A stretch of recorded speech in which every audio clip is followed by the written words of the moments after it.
experience just with this case alone. We'll get to the contact. When you looked at all the tests you did, the plastic broke differently in each and every case, every experiment, didn't it? Sure, it's broken like that, and I've never seen a case where you get these types of abrasions. Well, I didn't ask you that. Is that funny? No, it's not funny. Okay. So I'm going to strike the comment. Next question.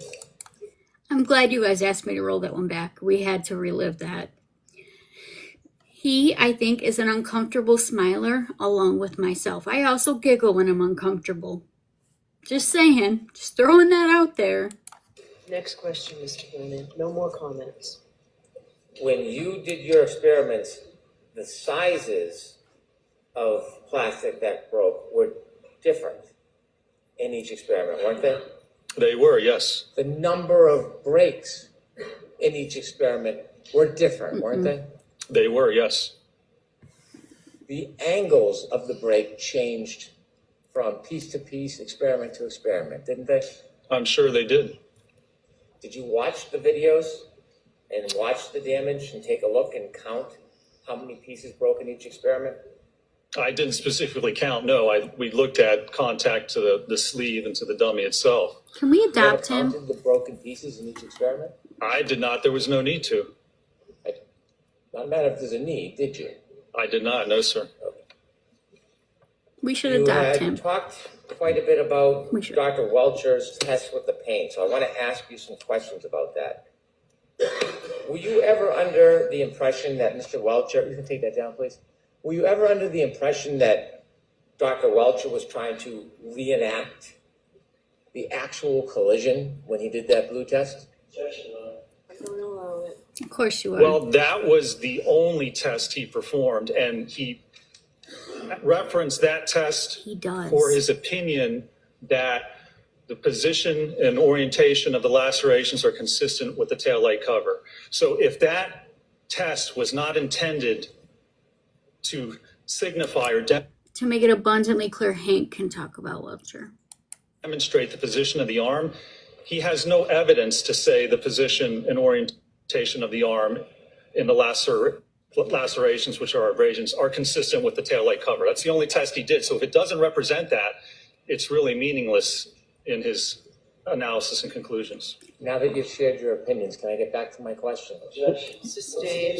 So, Mr. Jackson, Mr. Brent, I'm going to seek counsel at sidebar. I am so proud of you, AJ, for not backing down and letting her talk over you. I am so freaking proud of you.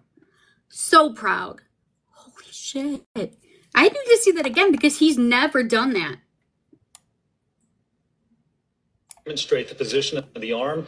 He has no evidence to say the position and orientation of the arm in the lacerations, which are abrasions, are consistent with the taillight cover. That's the only test he did. So if it doesn't represent that, it's really meaningless in his analysis and conclusions. Now that you've shared your opinions, can I get back to my question? Sustained. So, Mr. Jackson, Mr. Brent, I'm going to seek counsel at sidebar. I am so proud of AJ. He defended our brother. He defended our brother.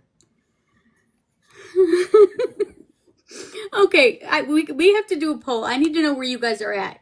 If you think that Hank is honestly losing it, like he's slipping in court, like he's like gonna derail, hit the smile face. If you think he's not gonna derail, hit the cry face. I wish we could. Is Brennan falling apart before our eyes? I mean, I would hate to see what it looks like otherwise. Oh, very long sidebar. Very long indeed. It's still going and going and going.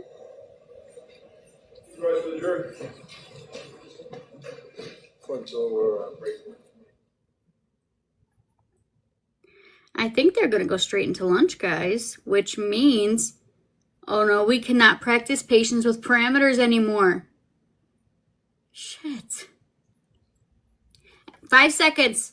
Is he going to break? Is he going to break? Thank you guys for voting. I just want to see if they take us to the fan or if they're gonna. Sometimes in some courtrooms, they accidentally hit things to unmute them and stuff like that. They have not done that here though. Hold on.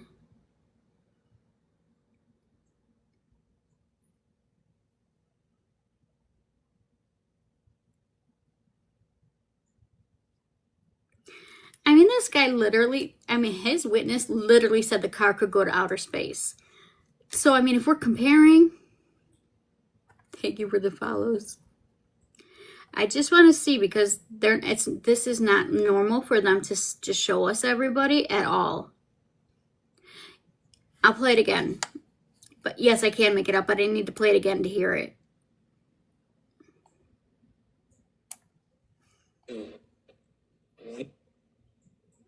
He wanted him admonished.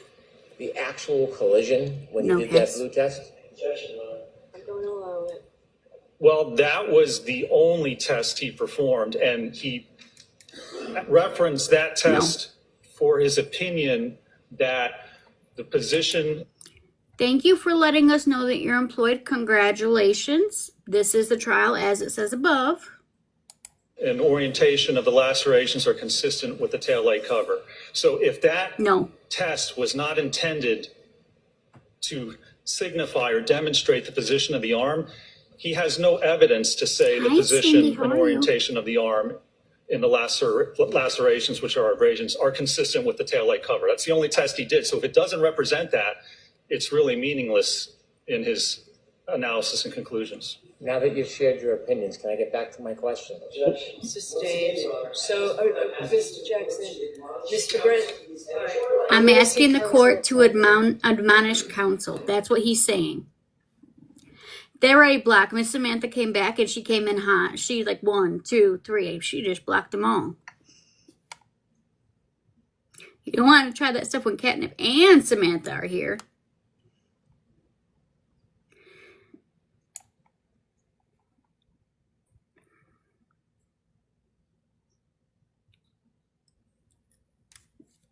He said that he wants the court to admonish counsel. Lisa, you're not telling us anything new, but tell them because they clearly It'll be missed the it. lunch and recess and we'll take an hour. All rise for the court, please.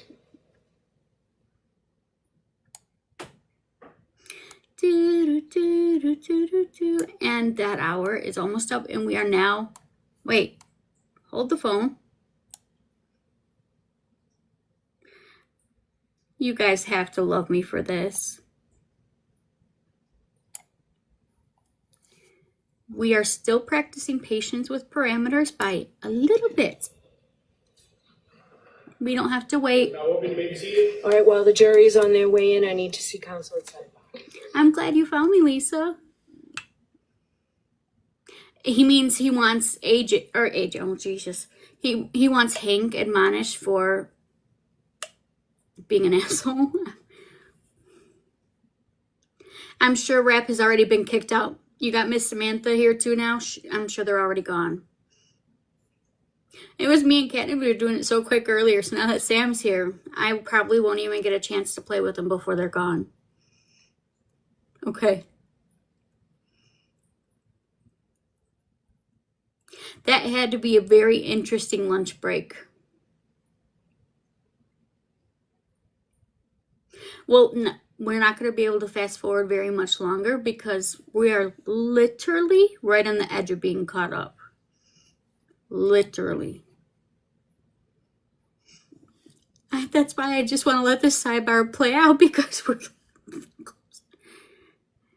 Okay, I need to know how many of you are in Canton and are now asking for a ham sandwich because I want you to go to the grocery store and see if they sell out of ham tomorrow. Just saying. Oh gosh, I could tell you exactly what you missed. We had 22 objections by the Commonwealth. All 22 of them were sustained. We had, well, actually my count on sidebars is off. It was at 4, now I think it's at 7. No, the Commonwealth total was 25, and Bev sustained all 25. 1, 2, 3, 4, 5, 6, 7, 8, 9, 10, 11, 12, 13, 14, 15. 24 from the defense.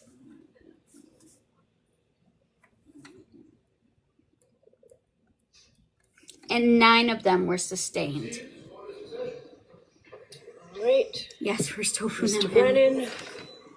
Good point. I Judge, forgot about hopefully you'll be tofu. comfortable enough in here this afternoon. Court officers has done a great job keeping the AC going while we were out of the courtroom. So.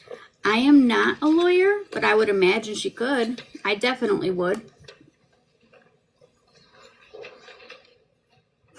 Dr. Rentschler, you wrote a report back in I just want to say that's totally normal. I talk to myself too. That's totally normal. February 2024. Yes, That's correct, yes, sir. I'm And tracking. in that report, you provided a number of opinions, didn't you? I did, yes. Do you By Friday or remember Monday. if you opined or had the opinion that the injuries on Mr. O'Keefe's arm would not result from impact with a non-damaged tail lamp cover? I believe that's correct, Thank yes. you for the And follows. the amount of force required to fracture the tail lamp cover would result in extensive soft tissue and likely bony injury to Mr. O'Keefe's right arm. Correct.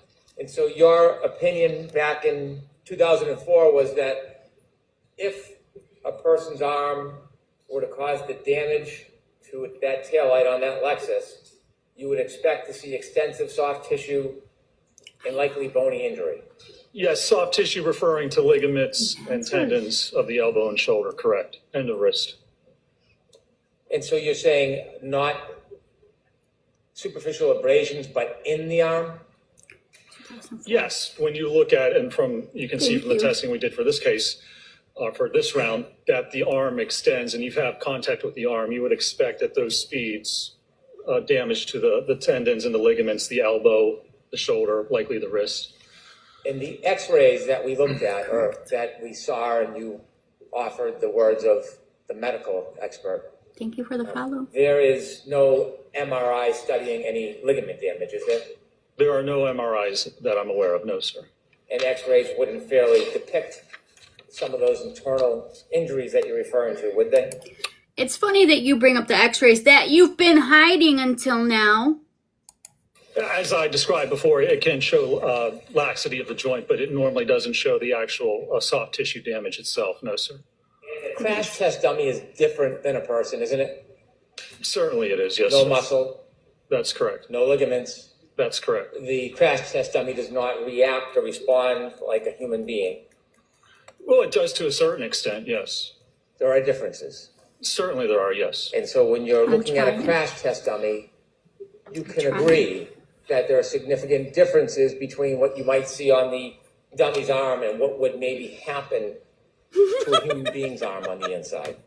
There can be, that's why you have to look at the I was really trying hard to not lose my shit until Cindy Lou said that.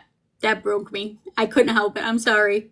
acceleration and the force, and that's primarily what the ATD is utilized for. But focusing on the actual observation of the arm, you would agree, doctor, that looking at a crash test dummy arm is not comparable to actually looking into a human being's arm with an MRI and seeing if there's any damage on the inside.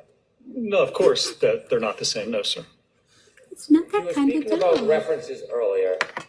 You did have a chance to see Dr. Welcher's report, didn't you? I did, yes. And in his report, there were a number of references, weren't there?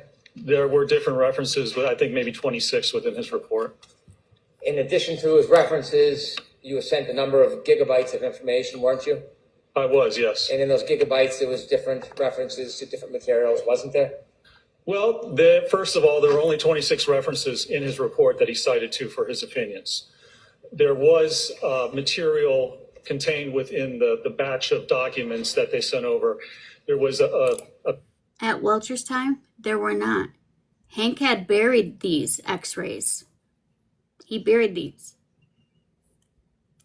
Think on that for a minute. bibliography or CV of different papers that he had submitted, I think 20 pages of papers that weren't referenced in the original report.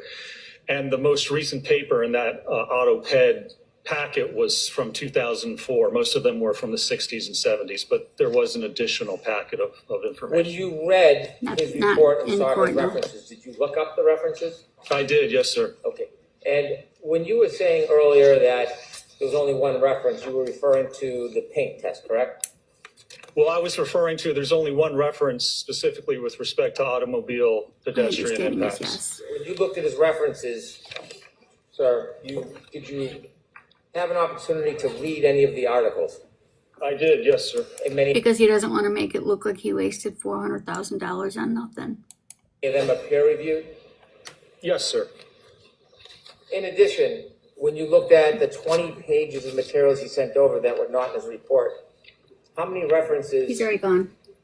did you read out of those 20 pages of references that he offered? Well, I didn't read any because they weren't referred to in his report for his actual opinions in this case. Do you know Thank you, whether or Lori. not he considered those references or whether he read those references?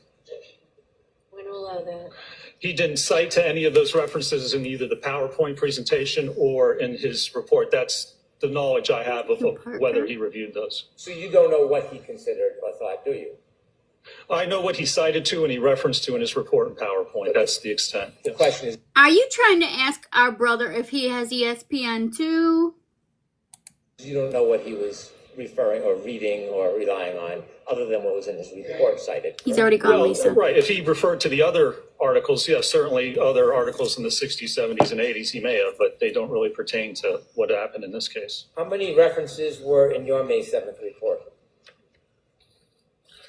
Well, I think there were,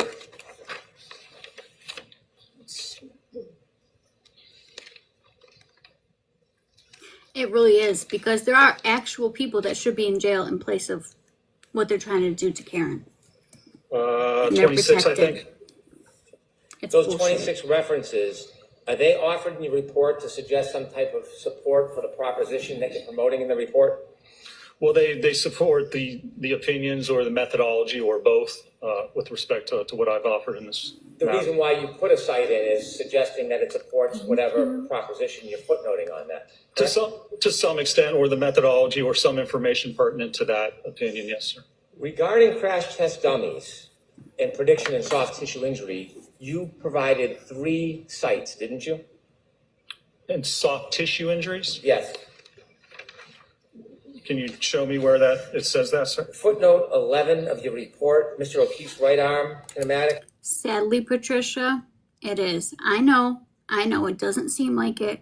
I'm completely on board with that. I agree with you 100%. But it is.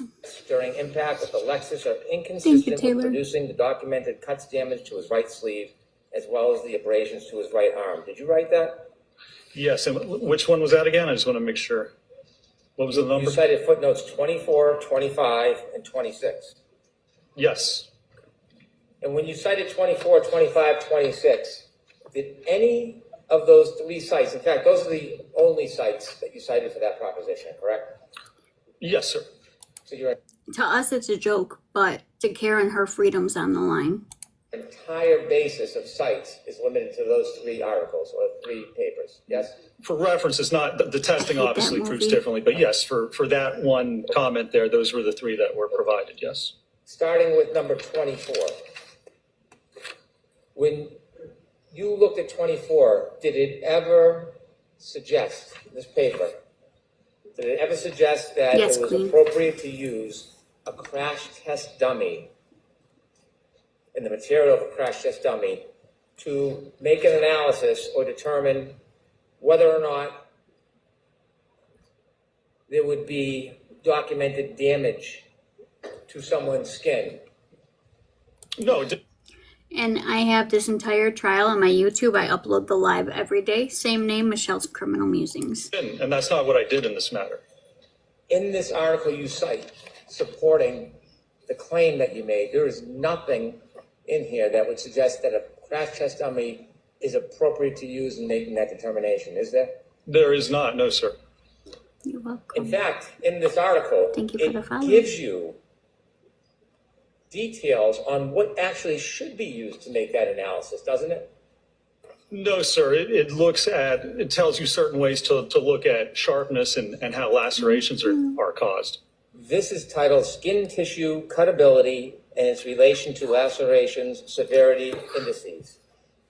You know that, you cited that. That's correct. And it looks at specifically, I think, laminated glass and its ability to cut the skin. Number 24 in your site, correct? Yes. And it tells you 3 types of skin were examined and used for this type of study. Yes, Erica. Post-mortem human skin from 2 different body sites, Cameos leather, and Napa goat skin. Is that correct? Right. To look specifically at laminated glass and it's the cuttability of that type of glass. And the reason why the study is giving those suggestions is because a crash test dummy's arm and fabric, the way it's made, is different than how real skin would respond. Yes? Again, Hank, unless you want to volunteer and distribute to be behind the SUV, I don't think anyone's going to put their whole body behind getting hit by a car. But you could totally volunteer as tribute. We totally support that. Oh, it is different, sure. Yeah. And I didn't do that type of comparison. You did not do any comparisons with any of the suggestions in the site that you cited in support for your proposition, did you? Oh, I did not evaluate that. No, not in that manner. No, sir. And then you cited number 24 or 25. You cited a book, Forensic Pathology, correct? Correct. And this time we're going to make sure they don't get away with it. That's why so many eyes are on this trial. And in this Forensic Pathology book, in the entire book, it never suggests that crash test dummies are appropriate to use when making this type of analysis, does it? What do you mean I'm looping? I'm not. What do you? I'm not. I'm not looping nothing. Correct. And that's why I would not do that type of analysis with respect to lacerations. That's not what my analysis involves, sir. My question was, Mistrial. nowhere in that book does it say that crash test dummies are appropriate for analyzing skin lacerations Oh, okay. on a collision, does it? Sure. I mean, for that sake, it doesn't say it's inappropriate either. And then you also cited an article, your third article, Understanding the Acute Skin Injury Mechanisms Caused by Player Surface Contact During Soccer. Did you cite that? I did, yes. And again, there's nothing in there that talks about the appropriate use of a crash test dummy when you are trying to support the proposition that someone's arm is consistent or inconsistent with producing cuts and damage in a collision. That's correct. Are you aware of literature relative specifically to the use of the Hybrid 3 crash test dummy, which was used in this case? There's a lot of literature with respect to the hybrid dummy, yes. Have you ever heard of the person by the name of Stanley Bakatis? I don't recall that I have. Okay. How about Harold Mertz? Isn't he a leader in the field with crash test dummies? He is, yes. Would you agree that we also do not believe the current instrumented arm configuration is suitable either for prediction of soft tissue injuries? Would you agree with that? Well, for laceration, sure, it shouldn't be used for that. It shouldn't be used in that manner. That's why I don't use it in that manner. Do you have any source that says it's suitable for determining superficial abrasions? I do not, no, sir. I saw a question that I wanted to pause for to answer really quick. Hold on.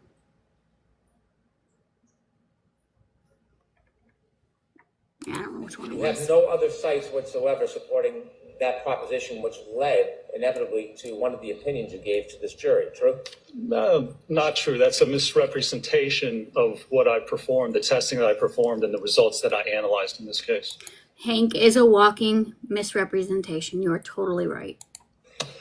Now, you've talked a lot about Dr. Welcher's pain test. I think You he's don't have missing more any than that. information that Dr. Welcher ever claimed that his test was intended to represent exactly how Mr. O'Keefe's arm was when he was hit.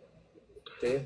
Well, the evidence I have for that is that in his report, he says that the orientation and position of the lacerations are consistent with the orientation position of the taillight cover. And then right under that, he has reference to that test that he performed. So again, if he didn't intend to do that, then there's no evidence that he can provide with respect to the arm impact at all. That's the only test that was performed to look at the arm and the taillight cover. If it doesn't represent the actual position, then apparently he has no idea how the arm was positioned or how it was impacted. Let's get back to my question. Yes. Is there anything where Dr. Welcher has informed you or written that he is intending to represent the actual arm angle of John O'Keefe when he was hit by Alexis? Again, I just described what he has in his actual report. So he didn't write specifically that that's what it's intended to do. It seems he's inferred that. And again, that's the only test that he's performed or referred to in this case. You inferred that. Inferred that that's how he believes that the arm was positioned. I think we understand your perspective is that it's the only test he performed, but what I really want to get at is your conclusion, your assumption that Dr. Welcher was suggesting that there was a specific arm angle that occurred in this case that he was identifying. You don't see that anywhere in his report. Well, it would be pretty odd if the one test he ran didn't actually represent what he thought happened. I don't understand what the value of that would actually be. Did Dr. Welcher ever represent that he was trying to describe the actual body position of John O'Keefe when he was hit? Actually, he doesn't state that. He states very little in his report or in his PowerPoint. He demonstrates through the video of his arm like that and contacting it, and then he holds his arm up to a picture of Mr. O'Keefe's right arm to compare and apparently demonstrate that it's in the same area. But again, he doesn't actually state that opinion. He doesn't state any opinions that the contact actually occurred, except in one point, and has no evidence or foundation for that. Would the answer to my question be no? You would have to ask Dr. Welcher, I suppose, but if it's not, again, then I'm not sure what that test actually accomplished or represented. You've made assumptions and then have given opinions to this jury based on your assumptions, haven't you? I've evaluated the evidence in the one test he ran. If that's incorrect, well, then I would have to correct my opinion and my assumption and say, not only is the test not actually show what occurred, but he hasn't performed anything to actually link the arm contact to the taillight cover. If it doesn't represent that, you're right, I'd change my opinion that there's no evidence, no analysis, no conclusion whatsoever. I'm going to try to make my question a little clearer. Good. Make them more clear. Is there anything in the report where Dr. Welcher has stated that the arm angle in the Thank you, demonstration Rachel. was in any way attempt to replicate exactly how John O'Keefe's arm was when he was struck by Alexis? I don't believe anything's written in the report with respect to that. No. Is there anything in the report, Dr. Welcher, anything that states Dr. Welcher was stating or claiming that he How does one host themselves? Please enlighten me. I have no idea what you're talking about. knew the body position Thank you, Gail. of John O'Keefe when he was struck? Yes, it is. I'm gonna allow that. Another allow. So no, I guess there is no opinion or conclusion that he knows how Mr. O'Keefe was actually positioned at the time of this alleged incident. You're Do you correct. know whether Dr. Welcher has been clear that he does not know?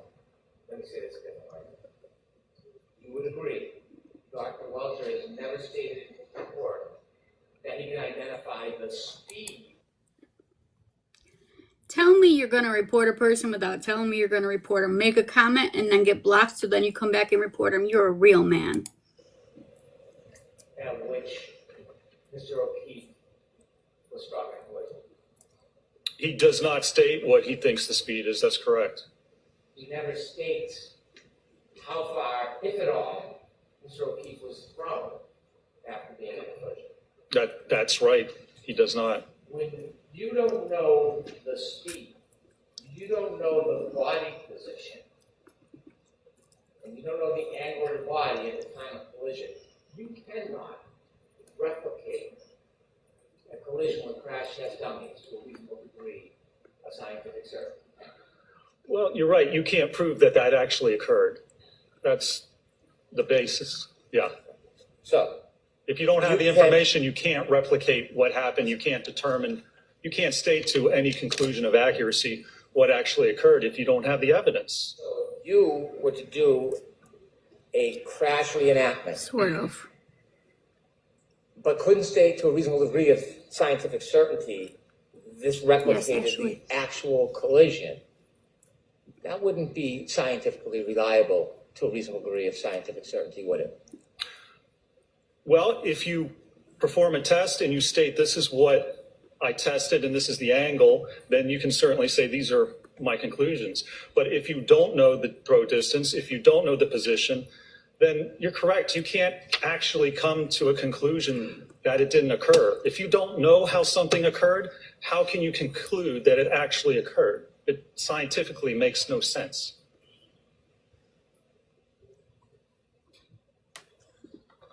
So,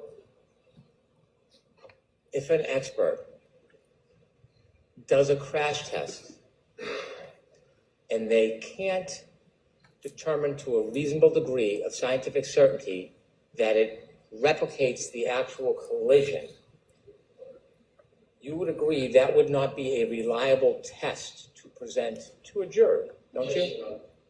I'm gonna, very briefly. Very briefly, you never make that comment when the prosecutor wants to.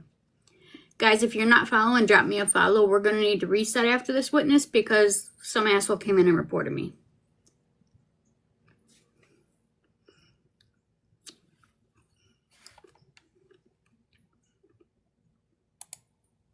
Reports in evaluating the power.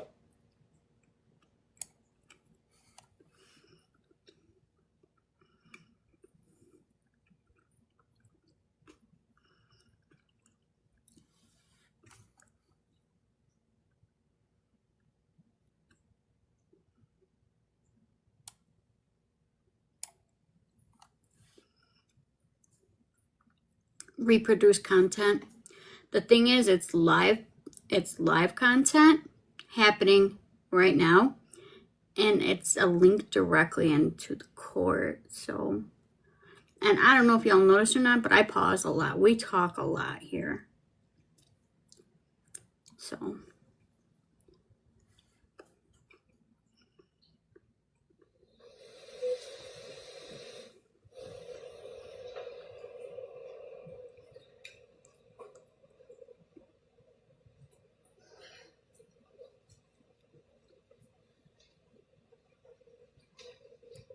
In reading the reports and evaluating the PowerPoint, would you agree there is no statement by Dr. Welcher ever in anything that you reviewed love you too. that he is claiming or stating that his paint test was supposed to be a reenactment, identifying the details of how Mr. O'Keefe was standing, moving, or holding his arm? Thank you, Joe. I had no idea. I would have never known unless you said that. Thank you. He did not state that. That's correct. So when you made your criticisms that you've done testing Yes, have a good day, under babe. Dr. Welcher, you don't have any evidence, any statement on it that he was trying to reenact the actual collision. When I did that, there was one test with the arm like this. That's the only evidence that was presented in his opinion or in his case. I evaluated that. I have not seen any other explanation of what happened or how it occurred. Specifically, Dr. Welcher pissed. said in his report on page 9, he said, I have conducted an accident reconstruction and biomechanical engineering analysis of this matter. If he did not recreate how he was positioned, if he did not determine the speed of impact, if he did not determine how Mr. O'Keefe's body moved, if he did not determine where he ended up, then he did not conduct either an accident reconstruction analysis or a biomechanical causation analysis. He did. I love how much you guys pointed out that we asked for no spoilers. Oh my god, that was too funny. Nothing of the sort. Other than your opinion, let's get back to my question if I could. I believe I answered at the beginning of that, I'm sir. going to ask you again. My detailed question is, there is nothing in Dr. Welcher's report or any of his presentation that states he is trying to represent the exact posture, movement, and stance of Mr. O'Keefe when there was a collision. It's not anywhere in there where he stated that, is it? It's not stated. I'd be curious to find out what that, if that wasn't the intent of the test, I'd be curious to see what the actual intent was. Is the answer no, it's not in there? I think I just said that at the beginning of my answer, sir. I'm going to ask you again, is the answer no? The answer is no. When you do crash tests, you have a controlled environment in some respects, don't you? You do, yes, sir. You get to control some or sometimes many of the variables, don't you? You can, yes. Real life sometimes is described in your world as chaos, right? I suppose it could be under certain circumstances. Testing is limited to Yes, the Alex. variables that you produce, but real life sometimes has variables you can't predict. Isn't that fair to say? It's possible, yes. Is it more than possible, doctor? I don't know, is it? What I'm asking you. It depends on the situation and the certain variables. It depends on the case. It could be possible, yes. Have you seen cases where the variables are impossible to predict? Where the what? Variables. Have you had cases? You had many cases, you said. Have you had cases where variables are impossible to predict? It depends. I mean, Variables being impossible to predict sounds an awful lot like reasonable doubt to me. it depends on what you're looking at. And if you want to conclude that something happened and this is how it occurred, you have to look at those variables. If you can't control for those variables, then it's possible you can't prove that it actually happened. So yes, if you're doing a certain test to prove something, you have to look at how those variables may affect it. But there's basic information you have to know to perform that type of an analysis. So my question again is, are there scenarios where variables are impossible to predict? There could be, yes. Have you had cases yourself where there are variables that were impossible to predict? I suppose I probably have. I mean, it depends. If you don't know what happened, sure, then you don't know those variables necessarily. How many cases have you done with pedestrian accidents? Done hundreds of cases. So you have a good background and basis to know whether or not there are variables that sometimes you can't predict, don't you? Sure. As I said, it depends on the case. When you did the crash tests in this case, did you actually do them? I did not, Were no. you even there when they happened? I was not, no, sir. So you're relying in part on Dr. Wolf's work. I am, yes. If Sure Dr. he is, Wolf yes. made mistakes, would that affect your conclusions? It depends what mistakes they are. When you had, or when Dr. Wolf had the crash test dummy in test E and F on a forklift, you remember those? I do, yes. When it's on the forklift, it does not allow the crash test dummy after being struck to move, to be thrown, does it? Actually, if it's a force acting on it, it will move. It will like a pendulum. So if there's a force acting on it, you'll see which direction it moves. If there's a forward force, it will move. It'll swing forward or sideways or backwards. It can move. Well, my question isn't direction, it's can it show the throw? Can it throw or move the crash test dummy in its natural course after the collision to a resting spot? No.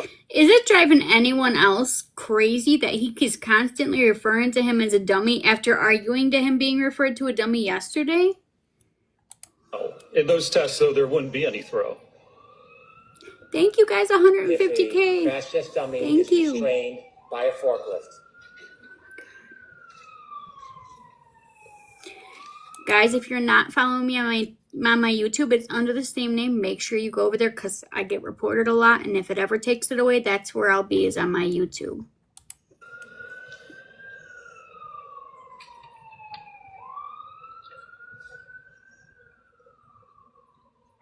If a crash test dummy is restrained by a forklift, it does not allow the crash test dummy to be thrown, does it?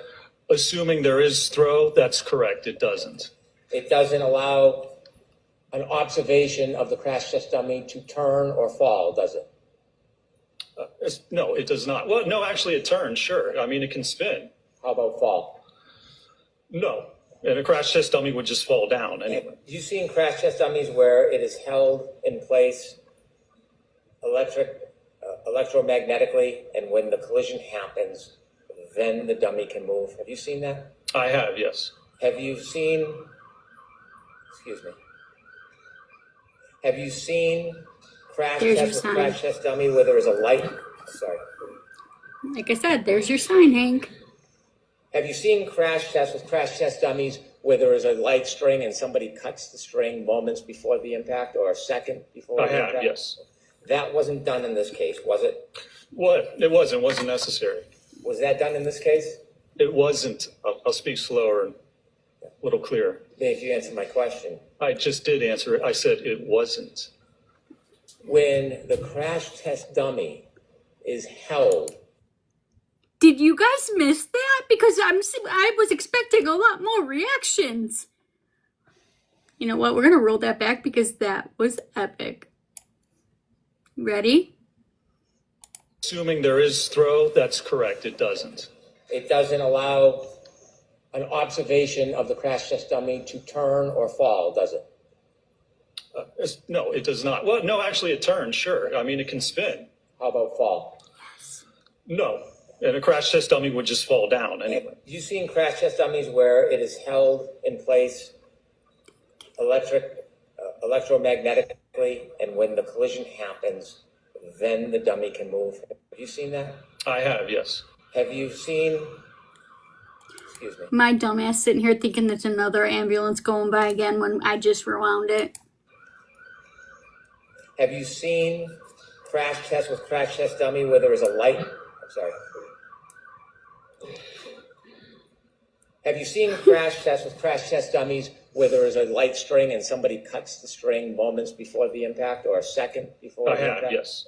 That wasn't done in this case, was it? What? It wasn't necessary. Was that done in this case? It wasn't. I'll speak slower and You a little can't. clearer. If you answer my question. I just did answer it. I said it wasn't. When the crash test dummy is held by a forklift and the car hits it, it doesn't replicate the drag that the car will have on the crash test dummy as it would a real person, does it? You can see if there's any drag because it's on like a pendulum. So if there's any drag pushing it forward, it's going to sway that way. It's going to He move must the have dummy. got It's it. not going to move it. He must have got the sass from me since he's our brother now. We adopted him. He clearly got the spiciness for me, right? 100%. The distance that it actually would, if there was any distance, it would move it. But you can actually see the motion, and you can see in the testing, the 24-mile-an-hour testing, there was no motion, which is not unexpected for that type of a test. There is a difference between Me too. a crash on center of mass and a fender vault, isn't there? There is, yes. A fender vault is a different type of collision than a center of mass collision, isn't that true? That's correct. Yes, prosecution. It is impossible to replicate all of the different scenarios with a crash test dummy on a fender vault collision, isn't it? We have too I many. mean, it depends on what you're trying to replicate, and it depends looking at the injuries or how someone was positioned. So if you know how they were positioned, you can try and replicate that, yes. Could I have 59 of Dr. Rental's PowerPoint, please? Okay, all those opposed to him being our brother and instead being our 36th husband, raise your hand. This is after lunch, Kelsey.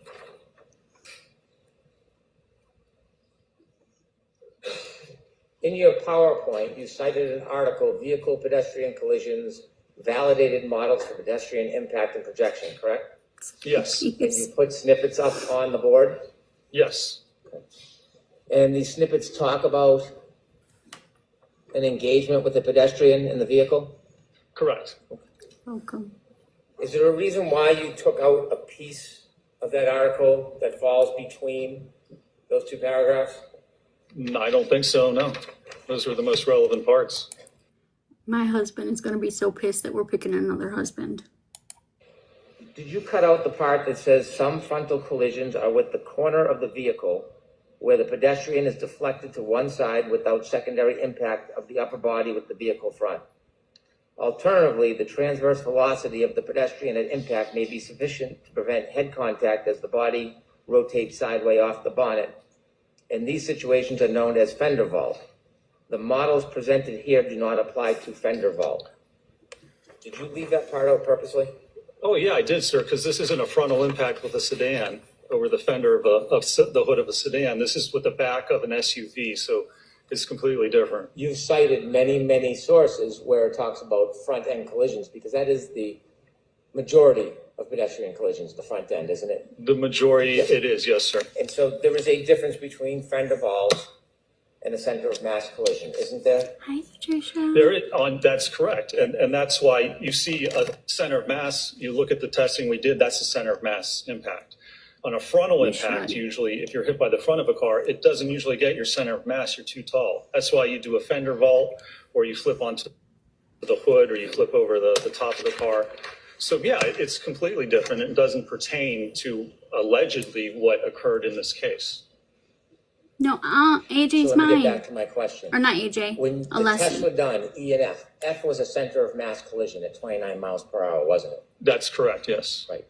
E, are you considering E a center of mass collision?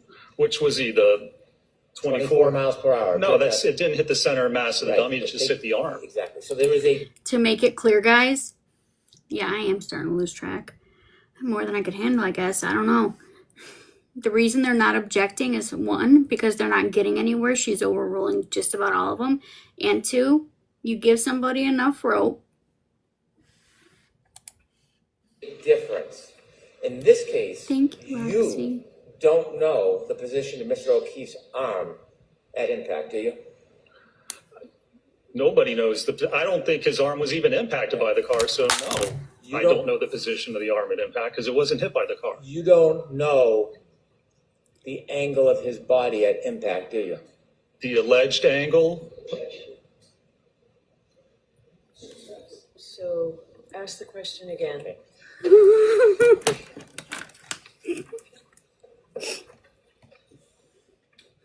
You have no information about the angle of Mr. O'Keefe's body at the time the defendant's Lexus was traveling backwards on January 29, 2022, do you? we have no information that he was even hit by the Lexus. So there wouldn't be any information on the angle if his body wasn't hit. Want to get away? When you talked about force equations with this jury, you cited a number of pieces of literature, didn't you? I did, yes.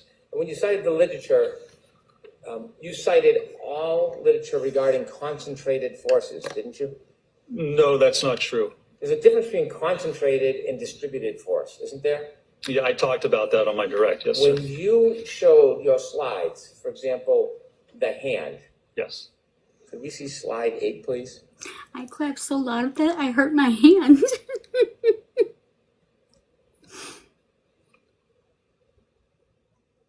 Okay, we'll behave.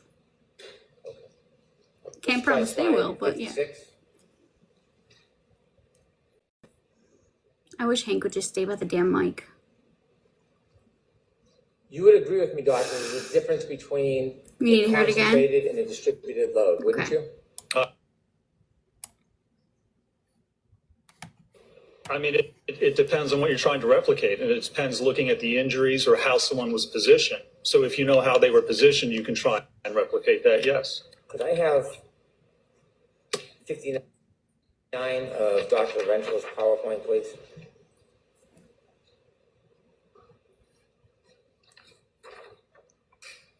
Yes, he did. In your PowerPoint, you cited an article, Vehicle Pedestrian Collisions, Validated Models for Pedestrian Impact and Projection, correct? Yes, And you put snippets up on the board? yes, And these snippets talk about an engagement with the pedestrian in the vehicle? correct. Is there a reason why you took out a piece of that article that falls between those two paragraphs? I don't think so, no. Those were the most relevant parts.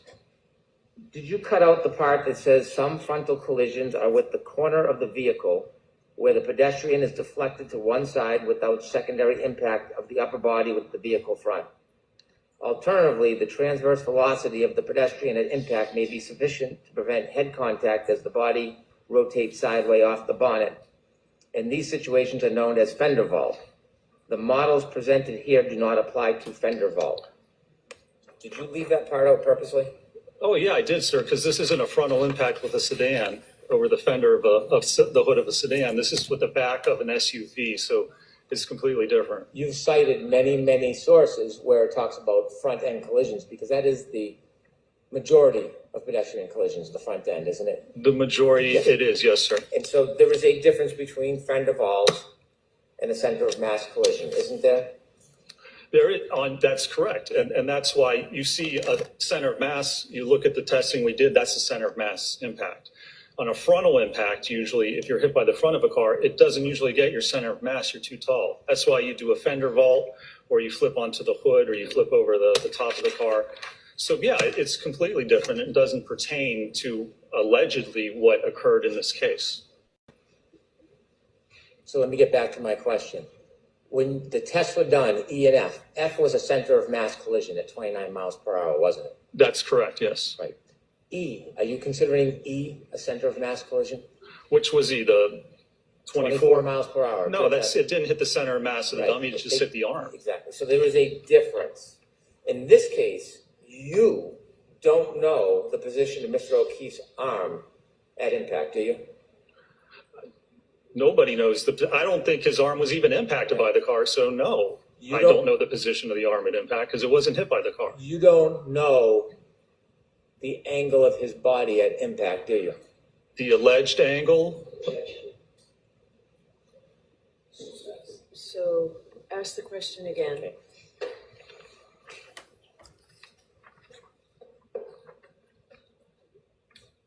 You have no information about the angle of Mr. O'Keefe's body at the time the defendant's Lexus was traveling backwards on January 29, 2022, do you? we have no information that he was even hit by the Lexus. So there wouldn't be any information on the angle if his body wasn't hit. When you talked about force That's equations me too. with this jury, you cited a number of pieces of literature, didn't you? I did, yes. And when you cited the literature, you cited all literature regarding concentrated forces, didn't you? No, that's not true. There's a difference between concentrated and distributed force, isn't there? Yeah, I talked about that on my direct, yes, sir. When you showed your slides, for example, the hand, Yes. could we see slide 8, please? He said it, I think, 3 times. Thank you. Yeah, it was requested I go back to hear it again. I couldn't remember the exact Let's point try visually, slide so. 56.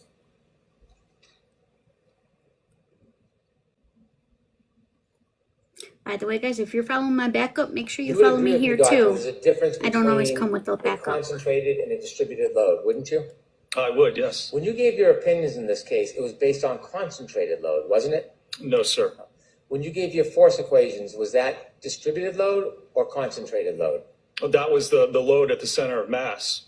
And so you can evaluate that on a distributed load. You look at acceleration and you look at bending moment. So you can do both. When you gave your charts and numbers, was that based on concentrated or distributed load? No, that was based on the distributed load with respect to the center of mass of that arm and where the accelerometer was. But this was not a center of mass impact. We're assuming a center of mass is the most dispersed impact. So if we want concentrated, then we look at a focal point, and you can do that with the hand. So But the center of This is Arca. This is our brother and some of our husbands, Dr. Reschler. And the reason he's being so mean is because he's a sore loser. mass, In my opinion. acceleration, and distributed across the entire arm, that's where it's the least amount of pressure Welcome. if we're talking about force over area. And that's what I evaluated in this case. When you gave your demonstration about the hand with the different Oh, no, he has. hexagons on it. Do you remember that? I do, yes, sir. There's a difference between taking a small object and putting pressure on the body as opposed to a larger, wider object, isn't there? Well, it depends on what it's contact. And certainly not a difference when you look at the size of that impactor and the size of the knuckles and the metacarpal bones. So, for example, if somebody took a book and hit somebody off the forehead, it may or may not leave a mark. But if they use the same force, they Does anybody wonder if he used that example because somebody threw a book at his forehead? took a high heel, the heel of a high heel, and hit somebody, there would likely be more damage with the high heel than there would with the book. Isn't that fair to say? Well, soft tissue, but if the force is the same, you would expect the fracture to occur. You have to look at the distribution, you have to look at the strength of the bone, and you have to look at the overall force that's being applied. Now, you said in your differential diagnosis you considered all evidence. Did you say that on direct examination? I don't believe I did. I believe I considered evidence for a biomechanical and accident reconstruction analysis in this case. So you didn't consider phone data. It has nothing to do with biomechanics or accident reconstruction. Did you consider text stream data? Shannon. I'll strike it. Did you consider Apple Healthcare data? No, sir. Did you consider phone temperature, battery temperature data? Has nothing to do with biomechanics, sir. I'll ask again, did you Thank consider you, it? Shannon. I did not, no.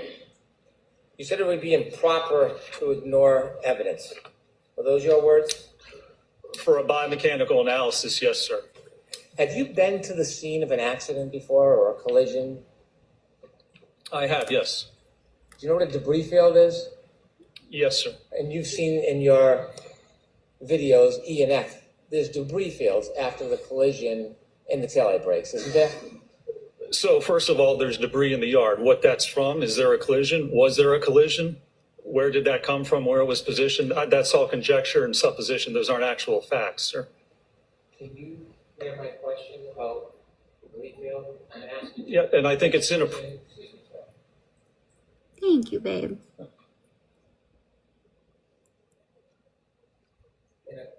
In a collision, have you seen debris fields? I have, yes. Have you seen debris fields where a taillight was shattered? I have, yes. In fact, in your video, yes or no, after the collision, in video E and F, there are debris fields, aren't there? There are at a certain point, yes, sir, absolutely. And so when you're looking at your studies, you consider debris fields. It depends on the evidence. It depends on how it was collected. It depends if it is accurate or reliable. But from a biomechanical standpoint, no, you don't need to look at the debris field or alleged debris field of a taillight cover. It has nothing to do with the injuries or the position or the movement of Can I an be exhibit individual. 73, please? Rude, our brother/husband was still talking. He just cut him cold off. Do you see that, sir? I do. Do you know what that is? Looks like possibly part of the taillight cover. Right. Is that an alleged part of a taillight cover, or do you think that's part of a taillight cover, sir? I don't know specifically. It might be part of the actual taillight Well, cover. when you studied this case and you looked at all the evidence and all these different things, No did you spoilers. look at these photos and see that alleged piece of taillight shard recovered from the front yard area of 34th Fairview Road? Did you consider that? Well, I don't. Was that part of the one that was recovered by a leaf blower or not? No spoilers, guys. When you were doing your ample study, sir, Yes. what I'm asking you is, when you were looking at all the available evidence, did you look at this photo of this alleged taillight shard on the front lawn of 34th Fairview Road? Were you aware of this? No. Oh, I was aware that there was debris in the yard, but again, that has nothing to do with the biomechanical analysis. If you can't prove that the impact happened, then everything after that doesn't actually matter, does it? Because all that would be from something else. So unless you prove the core issue at this case, the contact, the post-impact movement, the head injury. Without proving that, everything else is ancillary to what you're attempting to conclude. Do you have any evidence in your biomechanical studies how this alleged piece of taillight shard ended up on the front lawn of 34 Fairview? Yes, it I was don't know, placed. sir. I didn't evaluate or investigate that. Could I have Exhibit 76? Neither there, did the please? Canton Police.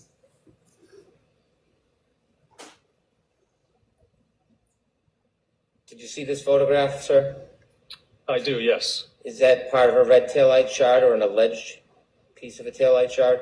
It looks like it, yes. Did you consider this in your biomechanical studies that this taillight shard was found in front of 34 Fairview Road? Was found. Can you give me a precise distance from where the body was found and where that was found with respect to Mr. O'Keefe, with respect to a reference point? Did you consider this, sir? There is none, so no, I did not consider that. Do you know how this taillight shard got there? It's planted. How it got there? Yes. That wasn't part of my analysis. There are certainly different possibilities of how that actually occurred. Exhibit 990.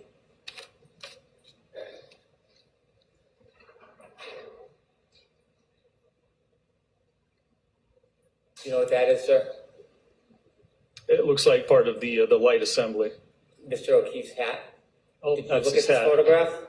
I see now, yes. Did you know he was wearing a hat that night? I did, yes. And did you consider how that hat ended up on the ground in front of 34 Fairview? No, sir, that was not part of my biomechanical analysis. There's a number of ways a hat can end up in a yard. Is one of those ways being in a collision with a Lexus?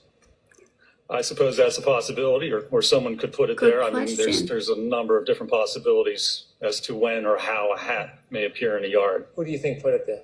Well, I have no idea. I haven't seen any evidence of how it got there, and Say Proctor. frankly, it's immaterial to a biomechanical analysis. Do you have a theory you want to share with us about planting evidence? Is that what we're getting Yes. to? Yes, we do have a theory for planting evidence. By the way, the x-rays you looked at earlier, when's the first time you saw those? I saw those when I was on the case initially for the first trial. No mention in your report about reviewing those. It says I reviewed medical records and reports. That's how I actually word in every report I have. I just put generally that it refers to medical records and reports, which includes x-rays, MRIs. Exhibit 74, please.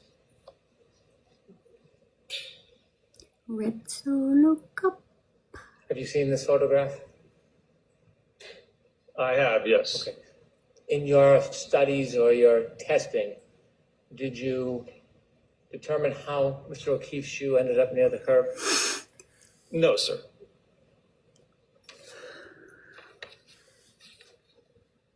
Exhibit 201A, please.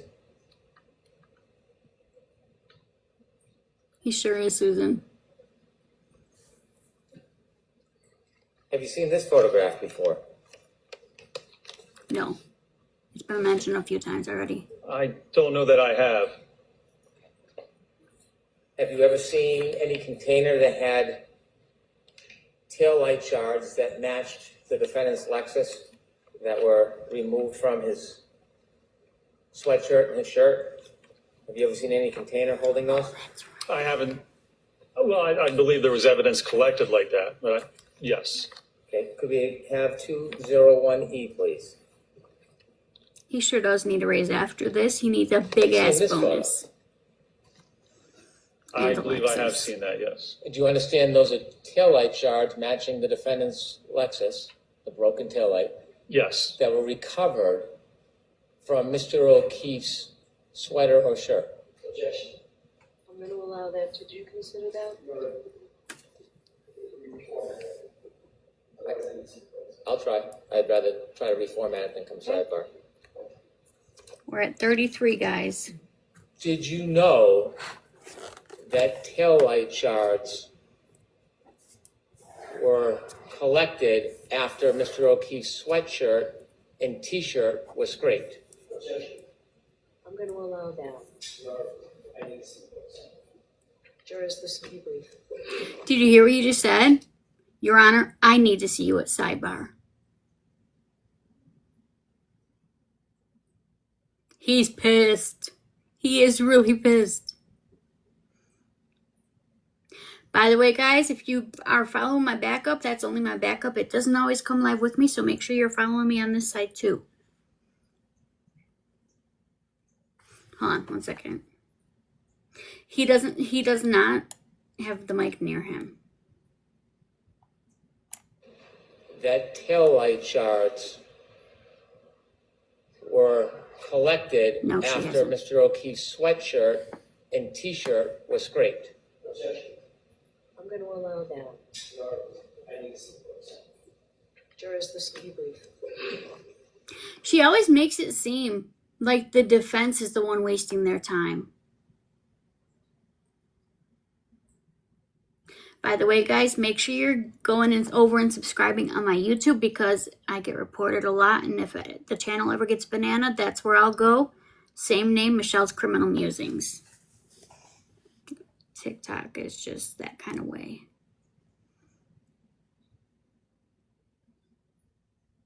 Thank you.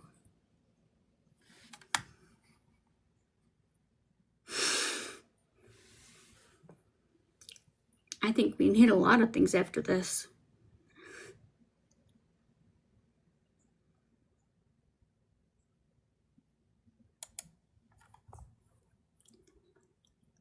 Right?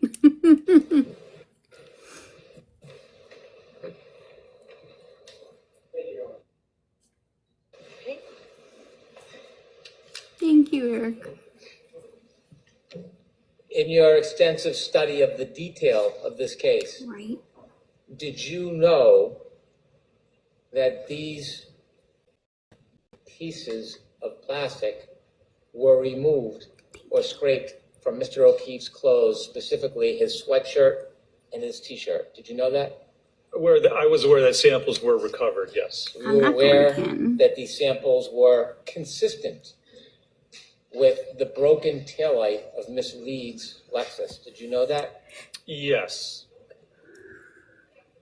They know you support Karen, then there'll Did be a you do murder any charge on your analysis head. how these broken taillight shards got into Mr. O'Keefe's clothes? No, I did not. The first step involved with that would be to actually perform a biomechanical analysis to look at the movement of the body, how the body was positioned, where it ended up. So without that knowledge, you can't determine exactly how or if those types of shards were deposited there as the result of an actual impact. Your based on last question, check over the document which is supposed to be objecting you to strike based on the question that was asked. Objection, move to strike. You just remove format. I'll try again. Okay? When you looked at these taillight shards that were Objection. Go ahead, Mr. Brennan. when you looked at these taillight shards that were consistent with the break in Miss Reed's Lexus, did you consider how they got into Mr. O'Keefe's clothes? Objection. Same objection. I understand the objection. Word it differently. Start with the different. Yes, Your Honor. You see these pieces of broken plastic, don't you? I do. And you understand that these were found in the scrapings of Mr. O'Keefe's clothes. I do. And you understand that these broken pieces of plastic are consistent with the taillight of Miss Reed's Lexus. I do, yes. In your studies and reenactments, did you make any determination to how these pieces of broken plastic got into Mr. O'Keefe's clothes? No, when you look at those studies, first you have to know how the incident occurred. Then you can look at that and determine, if you want to, how that may have occurred. Because otherwise, there's, again, different ways, different manners in which that may have been deposited on the sweatshirt. Without knowing how this happened, you can't just then look at other evidence and try and predict how it happened. You need the actual evidence to look at the event. This all goes to the event. You need contact with the arm, I guess apparently, to actually cause this incident to occur. And without that evidence, Deborah, if you're not getting an answer, TikTok might be filtering what you say. TikTok filters comments, even though I have filtering turned off. It auto does it. So if we're not answering you, try rewording it. Of any of that happening, knowing how the body moved, knowing how it was hit, knowing where it ended up, any conclusions drawn off of information like this is just supposition because you don't know the movement of the body or the vehicle. It's putting the cart before the horse. I'm glad he said that. Putting the cart before the horse.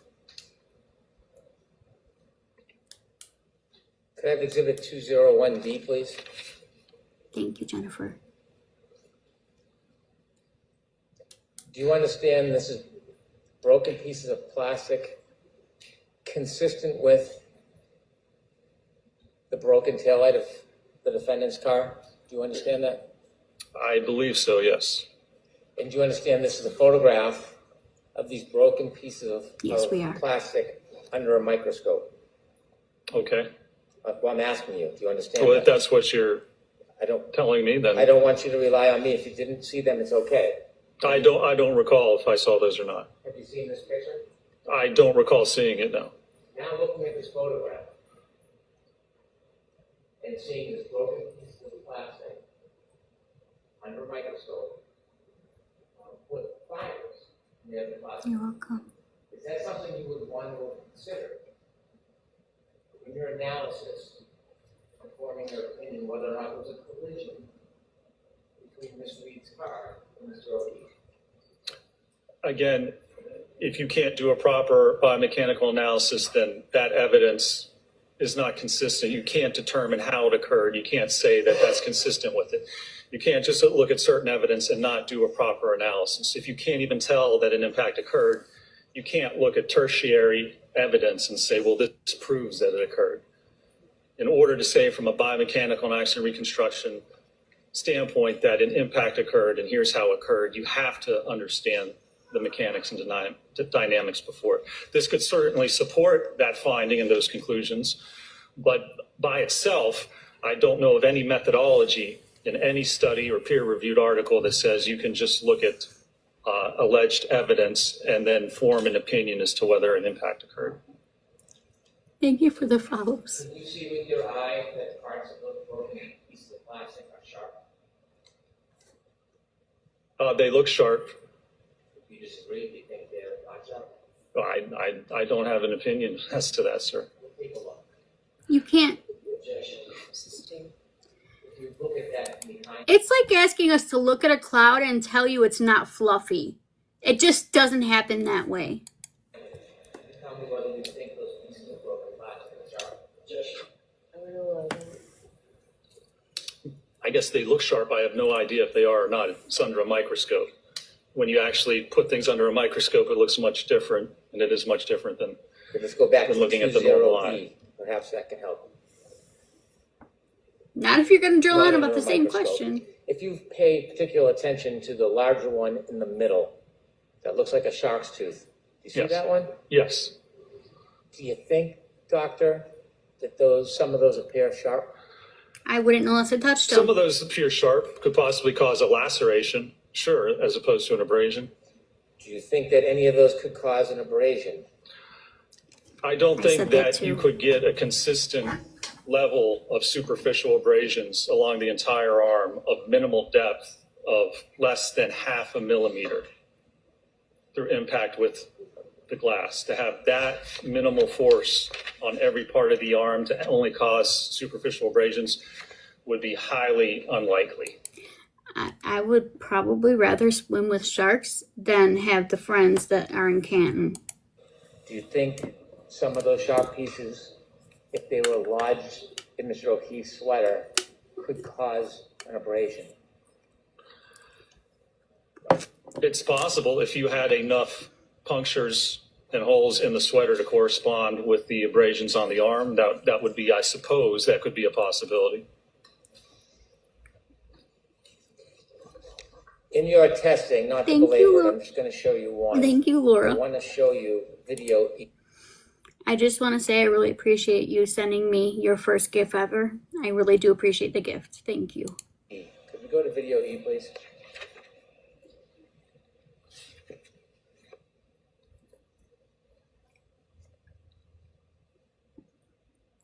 Exactly, Dawn. Stop. Exactly. 193, you're right. In video E, the arm that is sticking straight out, knows? who determined that angle, Dr. Wolf? Yes, well, positioned it just so it would impact in the general area of what was shown in Dr. Welcher's paint test study, which apparently is irrelevant and doesn't show the alleged position of how the arm was at impact. But yes, we positioned it in that manner. When you say we, did you have input on the positioning of that, or did Dr. Wolf do it? Well, I had input into how we were going to position it. It would probably be both of us, I would say. So you and Dr. Wolf chose to position the arm straight out, correct? In that test, we did, yes. I can't make this shit up. Is there a glass in Randy's hand? There is not, no. A drinking glass, no? That changes things, doesn't it? In any of your studies, did you have a drinking glass in Yes. Randy's hand? Yes. We did not have a drinking glass in the dummy's hand. No, they did. They Did did. you see when the taillight is shattering, those red things falling down? What are those? Hold the hell on. I'm seeing something I've never seen before.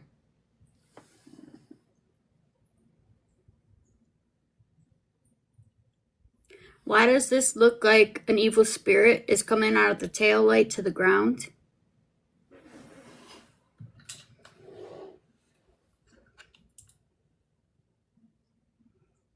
That's not a shadow.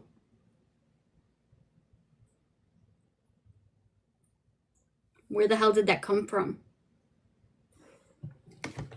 Thank you guys so much for getting us 200K likes. I really appreciate it. Thank you so much. I don't Those know are part of the what it is. tail light. I've never Continue seen a it little bit, before. please. Stop. Okay, I'm wrong. It is a shadow. How many taillight pieces broke? We didn't count the tail light pieces. We counted how many No, it was a shadow that was working overtime. That's all. I'm just being ridiculous. Don't listen to me. punctures or holes there were in the sweatshirt, which was 0. Thank you. If you had done this test and changed the arm angle, do you expect the damage would look different as far as the brakes and that taillight? Well, we conducted a number of tests. It may look somewhat different, sure. If you conducted this test and moved the arm angle, not another test, this Yeah. test, but you moved the arm angle, do you expect that the brake would look different? That the brake would look different? Yes. It could look a little different. I mean, certainly the brakes looked a little different in the test, but they were comparable to each other. You do not know how John O'Keefe was standing that night, do you? Well, That's a dumb question. No, I'm gonna allow that. Surprise, Do not know surprise. how John O'Keefe was standing that night, do you? if he was standing, if the impact occurred, then no, nobody knows how he would have been standing. You would not know what his arm angle was, would you? No, You would not know the exact speed of any vehicle that hit him that night, would you? If it did. Sustained.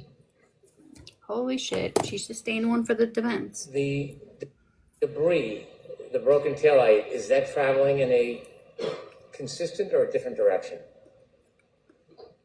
what do you mean consistent or Is it different? all going in the same direction, or is it going in different directions? No, there's some spread to the debris. So the pieces don't all fall right in a pile with each other, do they? They do not, no. Laura, I just want to say that I loved that you typed it the exact way that you would speak it. Love it. Can you continue, please? Stop. Do the majority of the pieces land on Randy? No, they do not. And so as they fall, if Thank Randy you. were to fall, many of those pieces would not be among the immediate area of his body, would they? If the dummy fell right there, no, they would not be. Now, the dummy can't fall because the dummy is on a forklift, correct? It's suspended like a pendulum, correct? And you And if the dummy wasn't suspended, the dummy wouldn't even be able to stand up. So your question is ridiculous. see in your test that the tail light, that what you say is 24 miles per hour, can be broken without the dummy's knees touching the vehicle. Isn't that fair to say? That's correct, yes. You can't tell the full movement and fall of this Granted. dummy the way you've set up this test, can you? Well, knowing the physics, you can certainly determine or estimate where it would be, but no, you could release it and it would fall primarily straight down. It would twist and it would fall down. Is there something that could affect the dummy if you let it fall? Is there something that could affect its movement after being hit? Like what? Like, could its feet be twisted and then hit another object like a curb? Well, there's going to be very little lateral movement of its feet, but even if it did, then it's still going to fall over right where it is. Can you continue, please? Can you see the feet, doctor? Yes, Are they twisting? they are, yes. Is that because of the rotation of Randy after he struck? Yeah, that's the rotation of Randy. And again, as you said, that's not a normal person because there's no normal force acting on the dummy. We just have it barely touching. So But you saying that is going to make him pull up Welcher's video and show you that he did, in fact, twist. normal individual, you aren't going to twist to that extent because this is a dummy which is suspended with just a little contact on the And ground. after being contacted by a vehicle enough to break the light, could it cause a person to stagger backwards? That's very assumptive. I mean, you're making some suppositions here. There's no evidence that would occur in this case, and not if you're spinning like that. You're not going to stagger backwards. First, you're going to spin if you get hit with your arm, as I described in my direct. But is it possible? I can't say it's impossible, but there's no evidence of that. Could a person stumble backwards after being hit? I'm going to allow that. What do you mean by backwards? Because you'd be spinning. So what direction is backwards?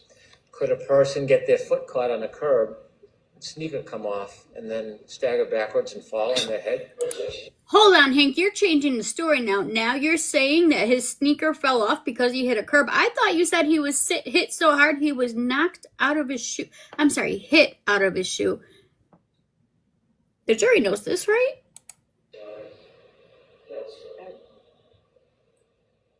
I'm going to allow that. Doctor? Can you answer that? I mean, I guess you could somehow predict or have a possibility of almost anything happening. You could say someone could get hit by a car and do a couple of somersaults into the yard. I mean, there's no evidence of that. So it's just supposition, but I won't say it's impossible. You think John O'Keefe did somersaults in the front yard of 34th Avenue? Is that what they thought? Well, it's better than Welcher saying this, the SUV went into outer space, so I'd not say it's that far of a stretch. No, I don't think he even got hit by the car, sir. That's not what I'm asking. I've heard that. I'm asking if Yeah. he did somersaults in the front yard. No, there's no evidence of what he did. You want to come sidebar quickly before I start? Okay. Hank has requested a sidebar. Do you notice how she didn't say quickly? No attitude, nothing. No quickly, no hurry up, no we're short on time, no the jury is impatient, none of it. Okay. It's like she says bitch.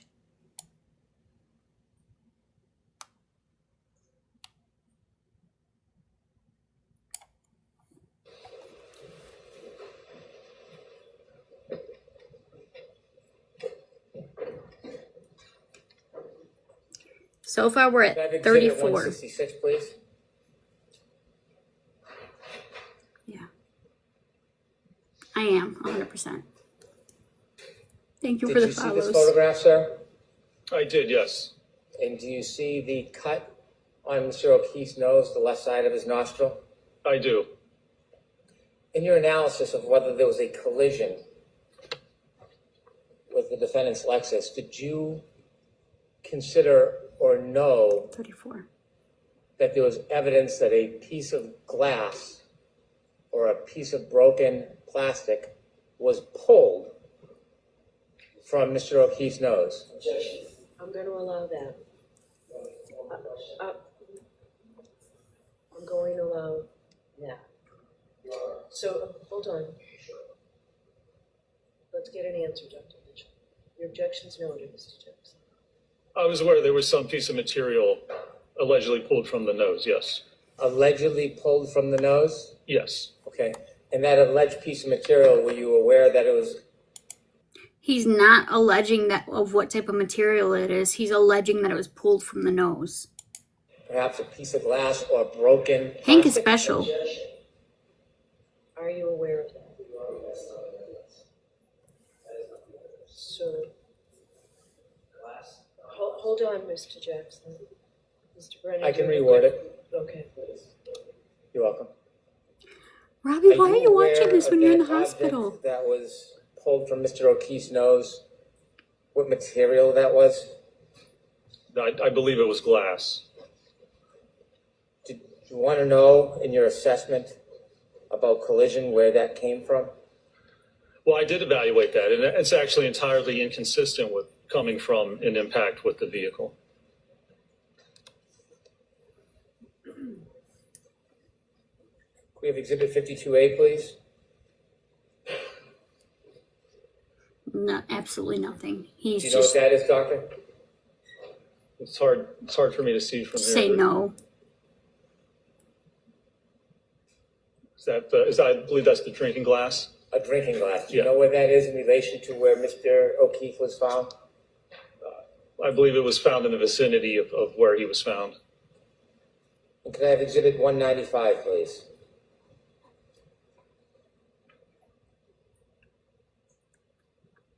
You recognize that? That is another photograph of the drinking glass, yes, sir. 197A, please. Quit being redundant. B.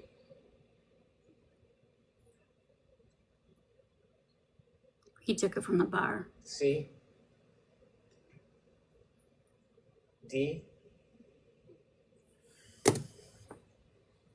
And in your assessment, did you know that a piece of glass that fit the broken drinking glass was found in the street area in front of 34 Fairview Road? Yes, sir. 98, please. I believe so. I can't 100% remember if I personally saw it in the video of him leaving, but I believe it is on video. A They little did more, all the please. time. Do you know what that is, sir? It's hard for me to tell from Does it back. look like a drinking straw? Okay, the black, that does appear to be a drinking straw, yes. Have you seen that before? I've seen that photograph before. And you appreciate that is in front of 34 Fairview Road? Yes, I believe that's correct.